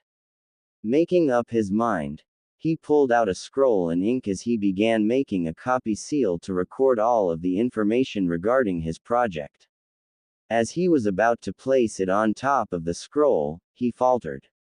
He quickly unfurled the entire scroll and skimmed his eyes across the bottom of the page, and a wave of relief swam over him as he did. Always check for an anti-theft seal. If he had placed the copy seal, all of the contents of the forbidden scroll would have been wiped clean, and he knew Gigi would have been furious if that happened. Slightly altering the contents of his copy seal, he held it over the section regarding the teleportation technique and poured chakra into his scroll. With a flash of light, a copy image was now safely within his own scroll. Photo seal complete. Ensuring that it was safely secure in his bag, he returned his attention back to the Kage Bunshin and got to work. I want every available off-duty Junin out there searching for Naruto. We cannot allow that scroll to be lost or stolen. Am I understood? Yes, sir. An echoed cry responded to the Hokage. The old man was deeply concerned as he could only wait for one of his subordinates to return with some news. As soon as the cage had regained consciousness, Kitsune had sped off in pursuit of the orange-clad boy. His aura promised a world of pain. Of course, Hiruzen was worried about the boy's well-being, but the leader side of him was more concerned about the contents of the scroll. It would be a disaster if a scroll listing many of the Nadime's forbidden jutsu were to fall into enemy hands. Especially when the scroll contained two jutsu that the professor considered as the most deadly in all of Konoha's records. The Hiraishin and Edo Tensei were two of the deadliest jutsu ever created, and the details of how to perform them now were in the hands of an impulsive young boy being led into some kind of trap. Hours later. It had taken him some time, but he had finally caught onto the boy's scent. About 5 minutes ago, he had been following a barely noticeable track, until the boy's chakra signature lit up like a flare in the sky. When he finally arrived in the clearing, he came across the young boy in the deep embrace of Iruka Yumino sobbing with happiness into his flak jacket. He noted the lack of a Hittite on the older boy's forehead and put two and two together. He glanced over at the twitching form of the other academy instructor Mizuki. The man was beaten to a pulp and required medical attention, but he would certainly live. Kitsune sniffed at the air. It was heavy with the distinctive smell that a cage bunshin's cloud created. Piecing the picture together, Kitsune dropped to the floor and hung the forbidden scroll across his back. After the target was secure, he began making his way towards the duo. Naruto smiled and ran up to him, only to be met with a forceful open palm to the throat. Ignoring the boy's sputtering and spasms of pain, he knelt before the Chunin still leaning against the tree. "You are injured, Iruka-san. Do you require immediate medical attention?" The man shook his head as he leaned forward showing his injury. "Windmill shuriken to my back, but it managed to miss my spine." The flak jacket absorbed most of the damage. Kitsune nodded and began helping the man to his feet. He then turned his attention back to the boy who had finally regained his ability to speak. The blonde boy was about to speak up, when he was met with an icy glare and a more than uncomfortable amount of killing intent. "And just what did you think you were doing?" But Mizuki Tem said, "I realize what happened. I can piece the picture together. What I can't understand is how you could be so stupid as to not realize that something was wrong.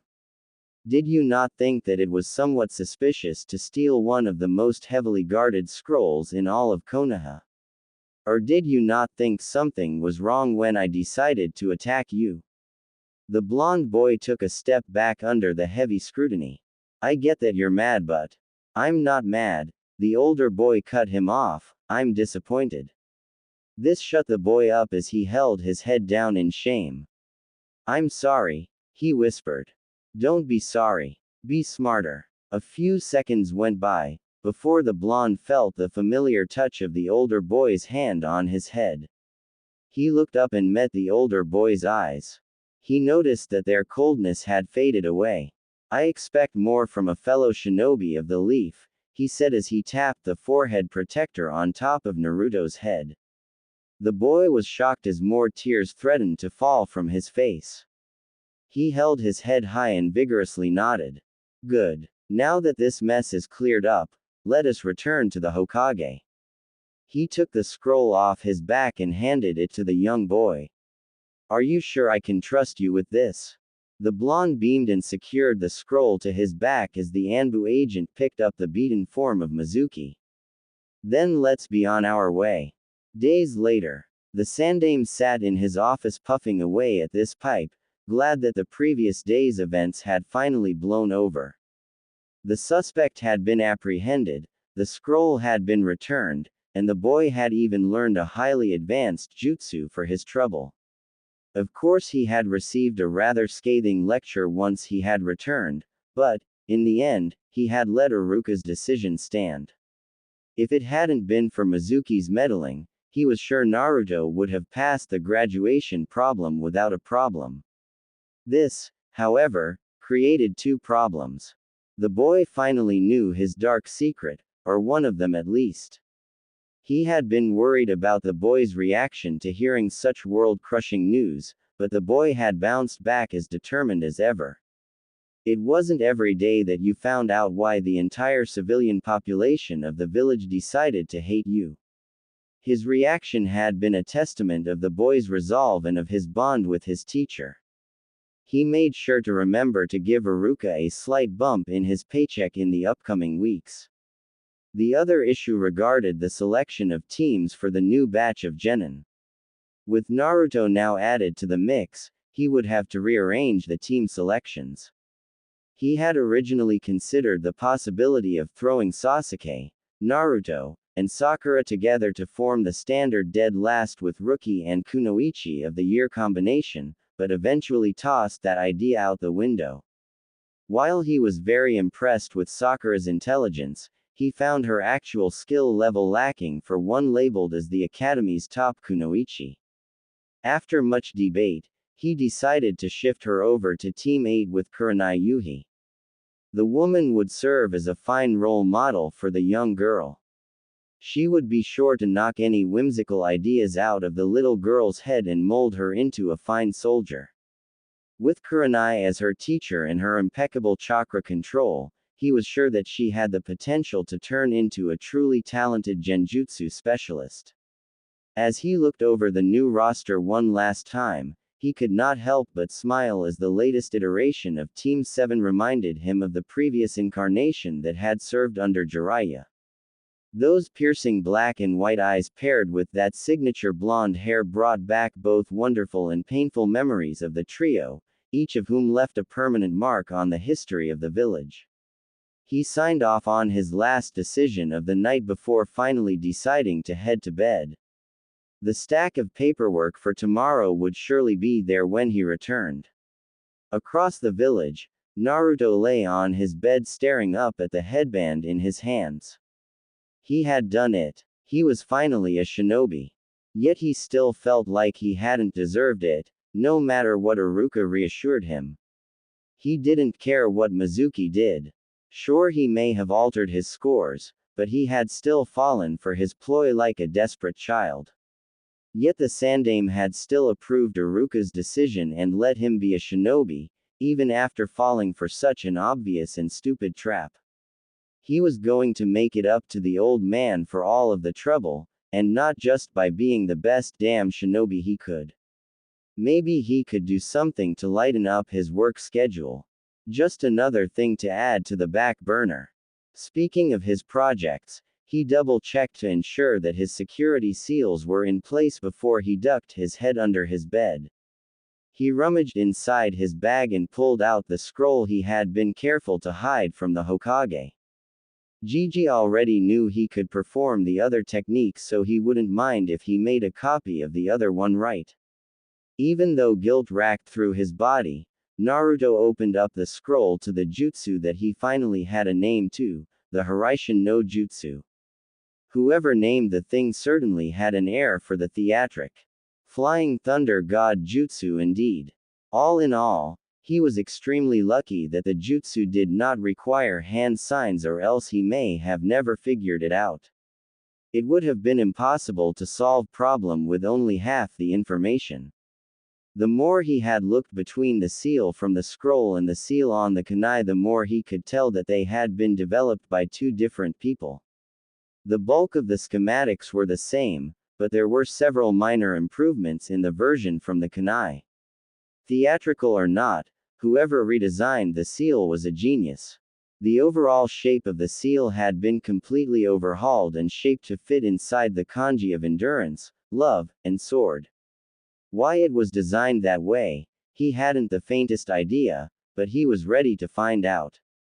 He was getting ready to jot down some new notes when there was a rapid knock on his door. Who could it possibly have been at this hour? It was nearly 10:30. He opened the door to find nothing but air staring back at him. He glanced up and down the street, but found no one around. Despite the apparent bareness, he could still feel a lingering gaze bearing straight at him. He looked down and was surprised to find a nicely wrapped orange box with a blue ribbon sitting on his doorstep. He picked up the note on top and opened it. It was a nice little note written with elegant handwriting. It was short and to the point, but carried weight behind its few words. Congratulations on graduating. I'm so happy you were able to pass. Good luck, and I'm sure you will become a splendid shinobi. He felt his breath hitch as he picked up the box. Over the years, he had received mysterious gifts around his birthday from some unknown person. One year he had received his beloved frog wallet, and the next he had received his beloved goggles. He had always assumed it was Gigi, but the boy had spent enough time in his office to know that this wasn't his handwriting. He gave one last look from his doorway, noticing a small shadow hiding behind a air conditioning unit 2 buildings away. Whoever you are, thank you so much for everything, he shouted. He noticed the shadow fall deeper into the darkness of the roof, before a neighbor across the street opened his window and started shouting. Shut up, you damn brat. Some of us are trying to sleep. The boy's face crunched up in a similar frown. Shut up, Subiki Tem. I'll do what I want. With that, he headed inside and slammed the door behind him. The shadow could not help but giggle by the boy's antics as it started making its way back home. In the words of one of its classmates, it would be quite troublesome if it was discovered that they were absent this late at night. Naruto woke up as a nasty jolt of chakra burst through his system. He groaned and wanted to return to the sweet embrace of sleep, but he knew that he'd just receive a nastier jolt in another 5 minutes.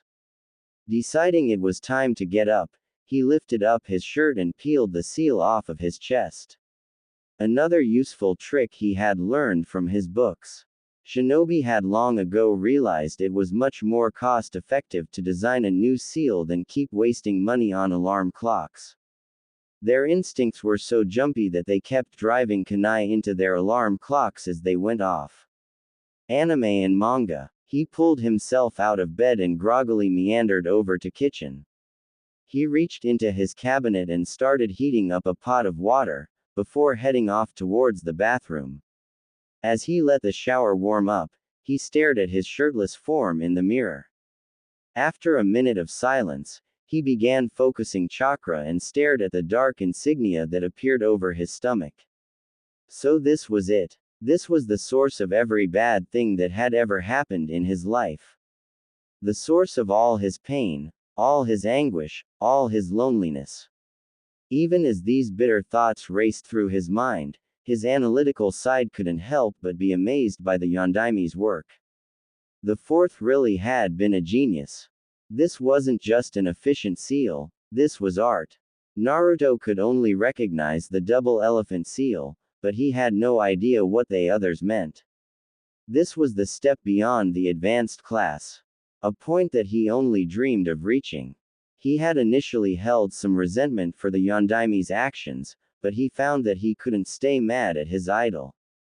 The man had to make the difficult decision and had apparently made the ultimate sacrifice in the process. If the fourth really thought he was up to the task, he was going to be sure to prove it to him.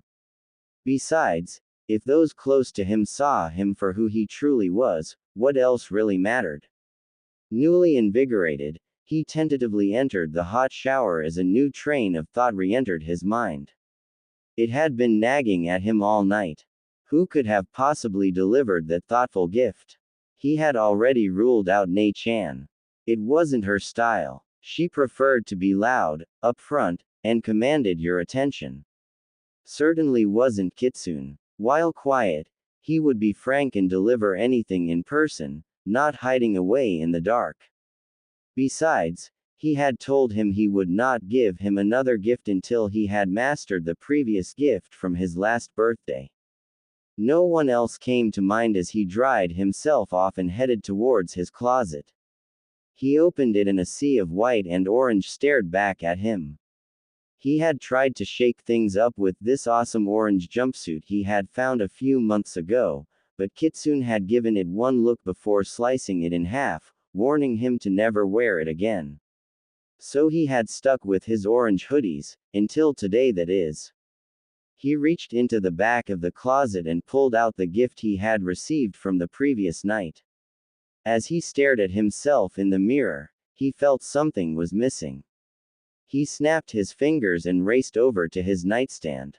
He pulled his signature goggles over his neck and tightened his Hitai around his forehead, before returning to the mirror. There we go. He beamed as he admired his new look.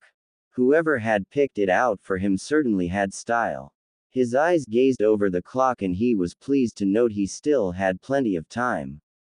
He strolled back into the kitchen, poured the hot water into his cup of ramen, and began his stroll out towards the academy. By this time, Hinata had already woken up and was getting dressed as well. She had just finished combing her hair, and was leaving her bathroom. As she opened the door, her gaze hardened as she stared holes through the tiny scroll sitting on her desk. The day after the incident in the library, she had woken up with the small scroll clenched firmly in her hands. She had no recollection of how she had acquired it, and when she asked her father about it, he claimed to have no knowledge of any scroll. The first time she opened it, she had felt the same feeling that the horned figure had given off in the room. Of course, she immediately wanted to be rid of it. However, no matter how many times she tried, the thing kept coming back in perfect condition. She had originally thrown it out of her window, only to find it later that night on her desk. Not one to give up, she had buried, burned, and ripped it apart, but it always kept reappearing fully intact later that day. It disturbed her to no end. It was like some cursed object she couldn't rid herself of. When she tried to show her father, his eyes seemed to fog up and he would act as if he had no idea what she was talking about. It was supernatural and she did not like it. What truly irritated her was whatever the scroll was trying to tell her, it was doing a poor job of it. No matter what she did, the scroll remained blank. She had tried to read it when she was alone, with the Byakugan, and even back in that accursed room. Every time, it remained as blank as the day she opened it. She shot it one last glare before picking up her kunai pouch and left the room. Firearms and weapons. As she walked out, she bumped into the Hyuga's clan's little ball of fire. Good morning, Nei-chan. While Hanabi was as serious as her father during spars, the moment she stepped out of the dojo, she was a bustling little firecracker of energy. Sue, she drawled, leaning in towards her sister, did you deliver your gift last night? Hinata's face flushed crimson as she nervously began tapping her fingers. I don't know what you're talking about. Hanabi held her smile, as she placed her hands on her hips. You can't lie to me, Nei-chan. You may have told Ko you were just out training, but I saw what direction you were heading. Right towards Na. Hinata slapped her hand over Hanabi's mouth as her head whipped back and forth to make sure they were alone. Please don't talk about that here, she pleaded. The young girl rolled her eyes. Literally everyone knew about Hinata's crush. She didn't understand why the need to keep it so hush-hush. Apparently the only ones still oblivious to the fact were her father and the blonde boy in question. Got it, Nei-chan, she said after Hinata removed her hand. Well, I just wanted to wish you good luck with your team assignments. She held her hand to her forehead in a mocking gesture. Who knows, maybe you will be paired off with that dashing Naruto-kun. It will be like a dream come true. Hinata shot her sister her patented side eye, clearly not amused by her joke. She still gave her a short hug before she made her way out of the house. Hanabi sighed as she watched her sister go. Her handler always tried to persuade her that she was the stronger of the two sisters, but she wouldn't hear any of it. She admired her sister's fierce determination, and, no matter what father said, Hinata was a stronger kunoichi than she would ever be. Anime and manga. While she had been teasing, She really did hope that Hinata was placed on the same team as her crush. It would do her some good by forcing her into his presence, for everyone knew she would never make the first move herself. Shaking her head, she headed off towards the kitchen, hoping to sneak off with a cinnamon roll before she had her morning katas. Sasuke paused as he entered the mostly empty classroom to see the blonde boy dozing off in the front row. He just didn't know when to quit. Even after failing for the third time, he still had the gall to show up at the graduation ceremony. He passed him without a word as he claimed his seat in the second row next to the window. Over time, more and more of his classmates trickled in, each shooting the blonde the same confused look. Finally, Shikamaru arrived and paused in front of the blonde. He tapped his knuckles on top of the boy's head, waking him up. Naruto, don't you think this is getting a little sad? This is for graduates only, not dropouts. Sure, it was harsh, but it was time for the blonde to start facing reality. The boy yawned before erupting in a smile and tapping at his own hite. I know it's for graduates. That's why I'm here. Well, what do you know? You actually did it. The pineapple-haired boy fought a smile from forming on his face. You know it, the blonde beamed. Shikamaru shook his head, noticing the blonde's new clothes, before muttering, troublesome, and walking up the stairs to take his seat next to Choji. Hinata had blushed when she had seen the boy already dressed in the clothes she had left for him. She was happy to know that the blonde liked her gift. She had given him a gray long-sleeve shirt and navy short-sleeve hoodie along with 2 pairs of pants. One dark orange and one gray. She thought he looked quite handsome, and tried to stop a blush from creeping up her face. After several minutes, Iruka finally walked into the room and took his place in front of the class. I want you all to know just how proud I am of all of you. Your hard work has finally paid off and now you are all official shinobi of Leaf. Now remember, the teams that each of you will be split up into will be like your family.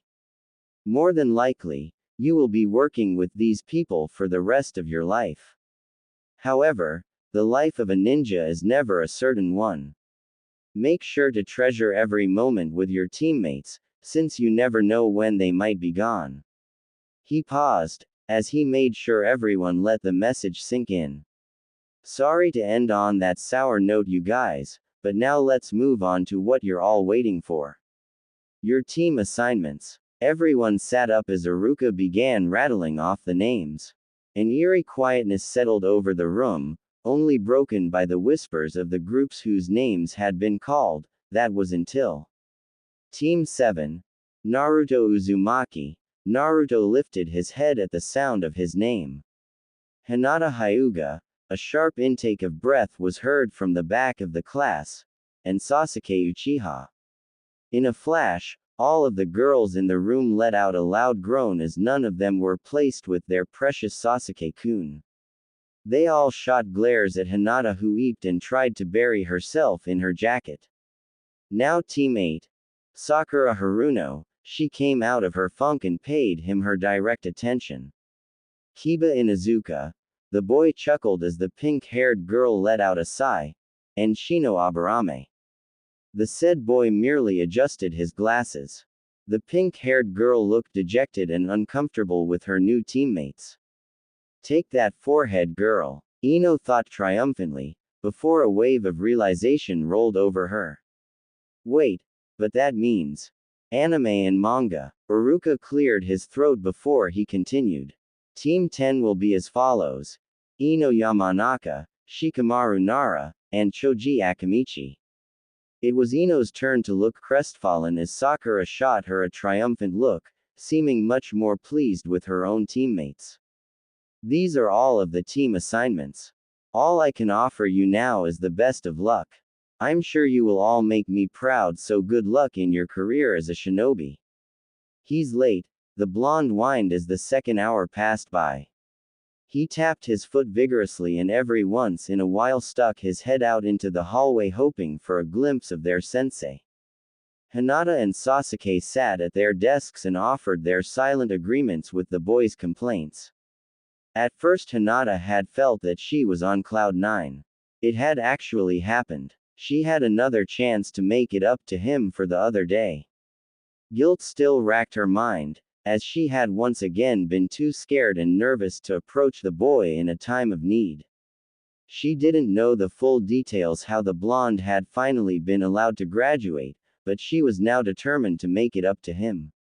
Naruto-kun, please be patient. I'm certain there is a reason our sensei is late, Hinata said, trying to defuse the situation. The blonde pouted and Sasuke ignored his next round of complaining. His thoughts were preoccupied by how the hell the Dobi had done it. Sasuke was sure that Naruto had failed. He had seen him sitting dejectedly on the swing as he left the academy. So how he was here now, suddenly allowed to graduate? It made no sense to him. He supposed the Hokage finally needed a good sealing expert, and just let the blonde pass just to get him into the system. He was brought out of his musing as Naruto grabbed an easel and chair. He wedged the eraser between the doorframe and the door, as he chuckled at his own ingenuity. Naruto-kun, what are you doing? Hinata asked, moving from her desk for a better view. That's what he gets for being late, he replied triumphantly, moving the chair back to Iruka's desk. At that moment, a certain spiky-haired Junin stood outside. He eyed the piece of chalk in the doorframe and shrugged before opening the door. Let them have some fun before he crushed their dreams. So the four of them found themselves sitting on the roof staring with anticipation at the silver-haired Junin who stared right back. He had asked them to name off their likes, disliked, and dreams for the future, while avoiding answering the same questions. He motioned Naruto to go first. He puffed out his chest before declaring, "My name is Naruto Uzumaki. My likes are ramen, reading, creating new seals, my Jiji, Ne-chan, and Kitsune Baka too, I guess.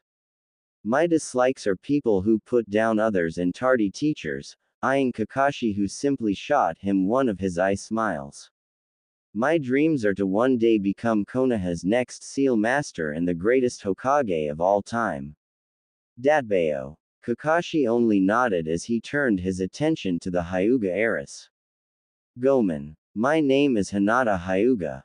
My likes also include reading, as well as flower pressing, and my family. My dislikes. Her thoughts trailed off as she thought about the divide in amongst the Hyuga, or rather personal to my clan. And my dreams are, she blushes as she shoots Naruto a quick glance, before holding her head high, to unify my clan and become the next clan leader. Kakashi gave her a nod, before turning to the last member of the team. Sasuke curtly replied, "I don't really have a lot of things I like, but plenty of things I dislike.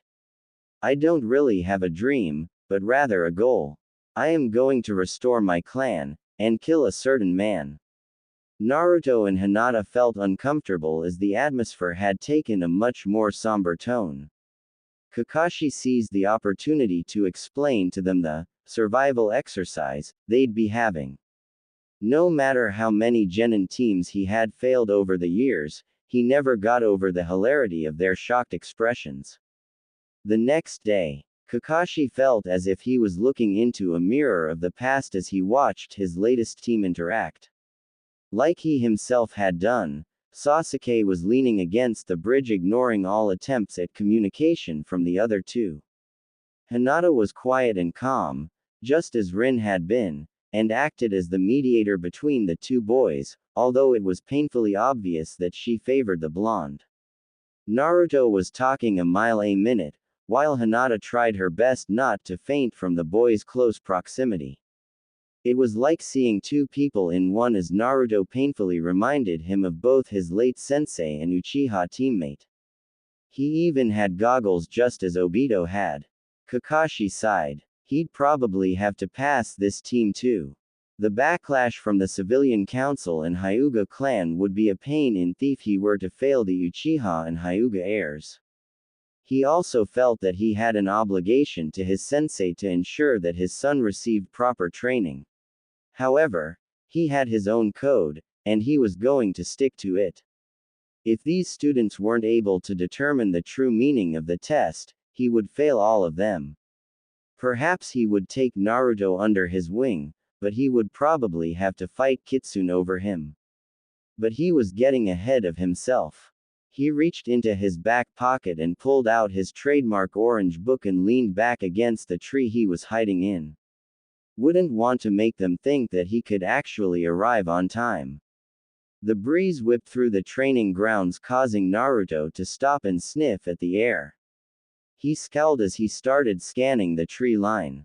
Hinata noticed this and asked, "What is it, Naruto-kun?" He shook his head as he said, "I could have sworn I just smelled Kakashi-sensei, but I don't see him anywhere." He was surprised when he saw veins starting to bulge around Hinata's eyes as she scanned around the field. She stopped and turned toward the direction Naruto had previously pointed to. "He's over there sitting in that tree. What is he doing?" Sasuke piped in, curious what could possibly holding up their sensei. "He seems to just be sitting and reading," she replied. A tick mark formed on Naruto's head as he screamed, "Hey Ubaka-sensei! Stop wasting our time reading your stupid books." A second late the spiky-haired appeared in a swirl of leaves saying, "Yo! You're late." Naruto's scream echoed across the training ground. "Nope. I've been here the whole time waiting for you to find me, and I got to say I'm a little disappointed." Even Sasuke sat up at this comment. "You never said anything about finding you," Naruto balked. "True, but you all haven't utilized any of this free time to do anything productive. All this time and you guys have just wasted it waiting around. Did it not occur to you to stretch or warm up before I got here? Maybe make some plans for the test?" Even Sasuke looked away as the thought had not occurred to any of them.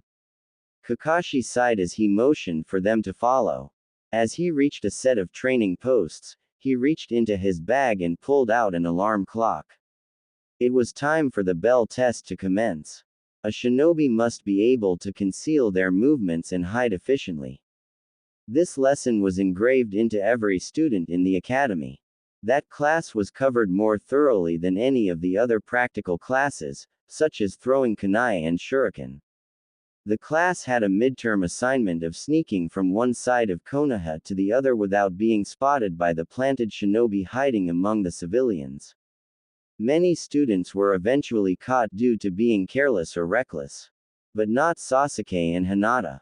Kakashi could still sense their chakra, but he couldn't see them at all. The fruits of their efforts were evident. Naruto, however, had decided to ignore that class apparently. The blonde boy appeared in a blur in front of Kakashi. The boy reminded him so much of his sensei, especially in that outfit. "You know, compared to the others, you're not very bright. Why bother hiding? You're a Junin. No matter how well we conceal ourselves, you'd be able to find us no sweat. Now, you might be overestimating my capabilities a little much, don't you think?" The blonde vigorously shook his head. "Nope. Kitsune-san can find me anywhere, even when he's not trying. Even if you say you're a Junin, I'm certain your tracking skills up to par with him." Inu, the blonde finished with a mischievous grin. If Kakashi was surprised, he didn't show it. The blonde continued, "By the way, I wanted to thank you for stopping those villagers 6 years ago. It meant a lot to me." Kakashi waved him off. "Think nothing of it. It was the least I could do. Now, if you are finished moping about in the past," he began reaching into his pouch, putting Naruto immediately at alert. Shinobi Battle Tactics. Part 1, Kakashi said, sounding like a textbook. Taijutsu, the physical part.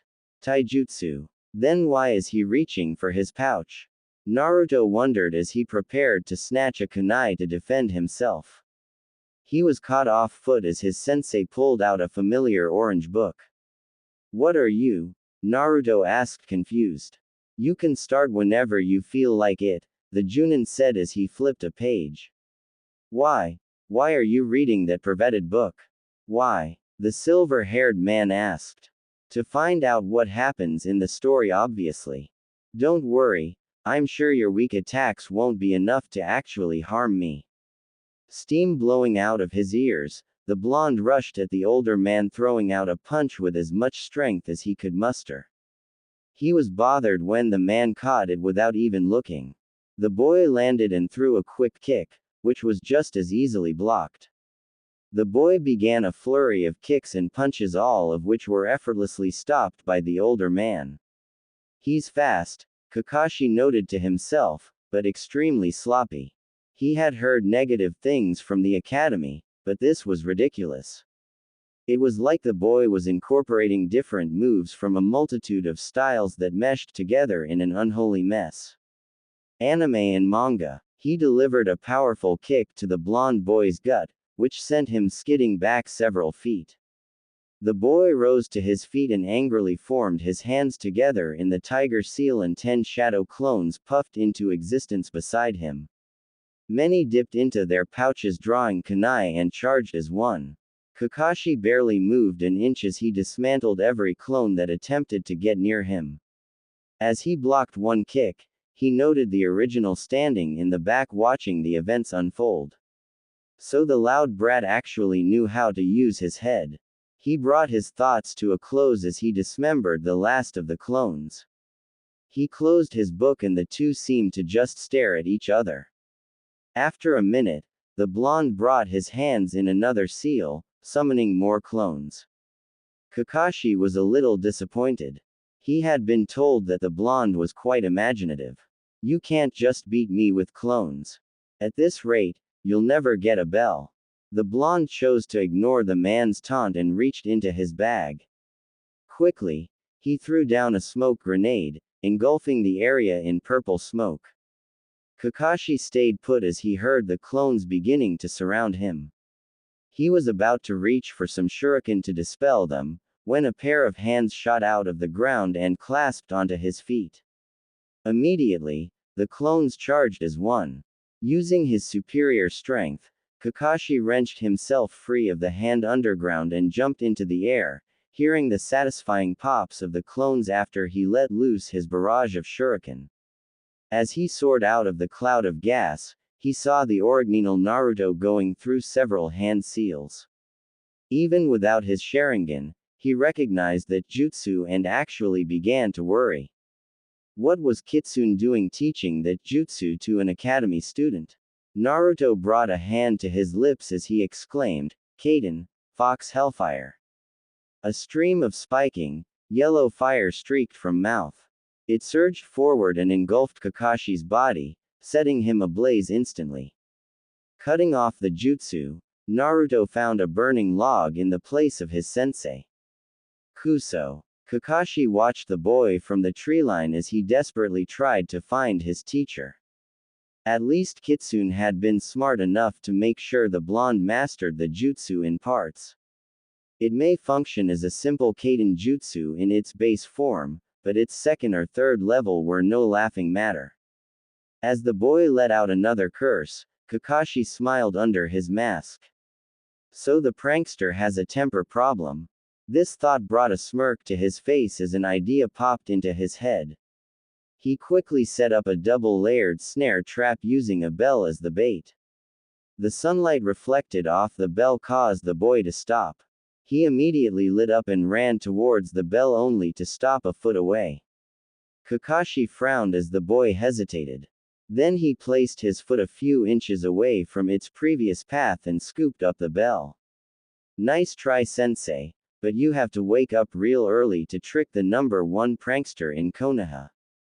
Kakashi dropped from the tree and studied the blonde. Once again, the boy was proving that as brash as he usually was, he could think outside the box and think clearly when he needed to. But he couldn't just let the blonde pass due to his own error. Very good, Naruto, I'll certainly remember that next time. Alright, well, I just keep this then. The blonde closed his eyes as he smiled. This instant was all the Junin needed. Keep what? Kakashi asked curiously. The bell of Cower. The blonde was shocked to find nothing in his hand. He began frantically checking the ground. Oh, do you mean this bell? Kakashi asked as he held up the lost item. What? How? When did you give that back? I think I'll pass. You have to take the bell from me, not pick it up off the ground. Anger etched itself across his face, as he yelled, Fine then. Time to pull out all the stops. He clasped his hands together and more clones burst into existence. Kakashi sighed, but the boy formed another hand sign and something was immediately wrong. The ground beneath his feet collapsed into a crater and he was finding it incredibly difficult to move his body. Anime and manga. A gravity seal. When did he? Of course, when the clone burst out of ground to hold me in place. He already had a plan ready in case that one failed. The group of blondes jumped on top of him and pinned him down as the original whipped out a handful of kunai and flung them at the heap of bodies. Kakashi wasn't a Junin for nothing. Even under the influence of the gravity seal, he was still able to use his incredible strength to wrench one of the blondes off him and fling him into the path of most of the kunai coming towards him. He twisted his way out of the paths of the remaining kunai, ensuring that the clones attached to him would fall in their line of fire. Something vaguely familiar passed by his head, as he turns his attention to the original and everything seemed to stop. He watched awestruck as the blonde disappeared in a flash of yellow light that he had seen 100 times. He felt the presence behind and turned to meet a painful punch to his jaw. The blonde reared back for another blow, but bent over clutching his stomach. If he had eaten earlier, any and all contents of his stomach would have been vacated. Instead, he proceeded to throw up an unhealthy amount of blood. Still awestruck, Kakashi ripped off the seal with a mild Kaden pilot jutsu as he rubbed his jaw. That had actually hurt. More importantly, the blonde was more and more reminding him of the ghost of his past. That had been the Hiraishin no Jutsu, no doubt about it. He really was the budding Fuinjutsu prodigy the Hokage had boasted him to be. Naruto squatted hugging his stomach as he tried to orient himself. I feel awful. You're about to feel a lot worse, a chilling voice said behind him. Naruto could barely register the words before a blinding pain erupted from Hisa's. Kakashi shouted, Konoha's secret finger jutsu, 1,000 years of death. The boy was sent skyrocketing into the air heading deep into the woods before a satisfying thud was heard from the clearing. Kakashi barely had time to think as a shuriken whipped past his face. This team was just full of surprises. It was time to see if Sasuke's performance could live up to Naruto's stellar showing.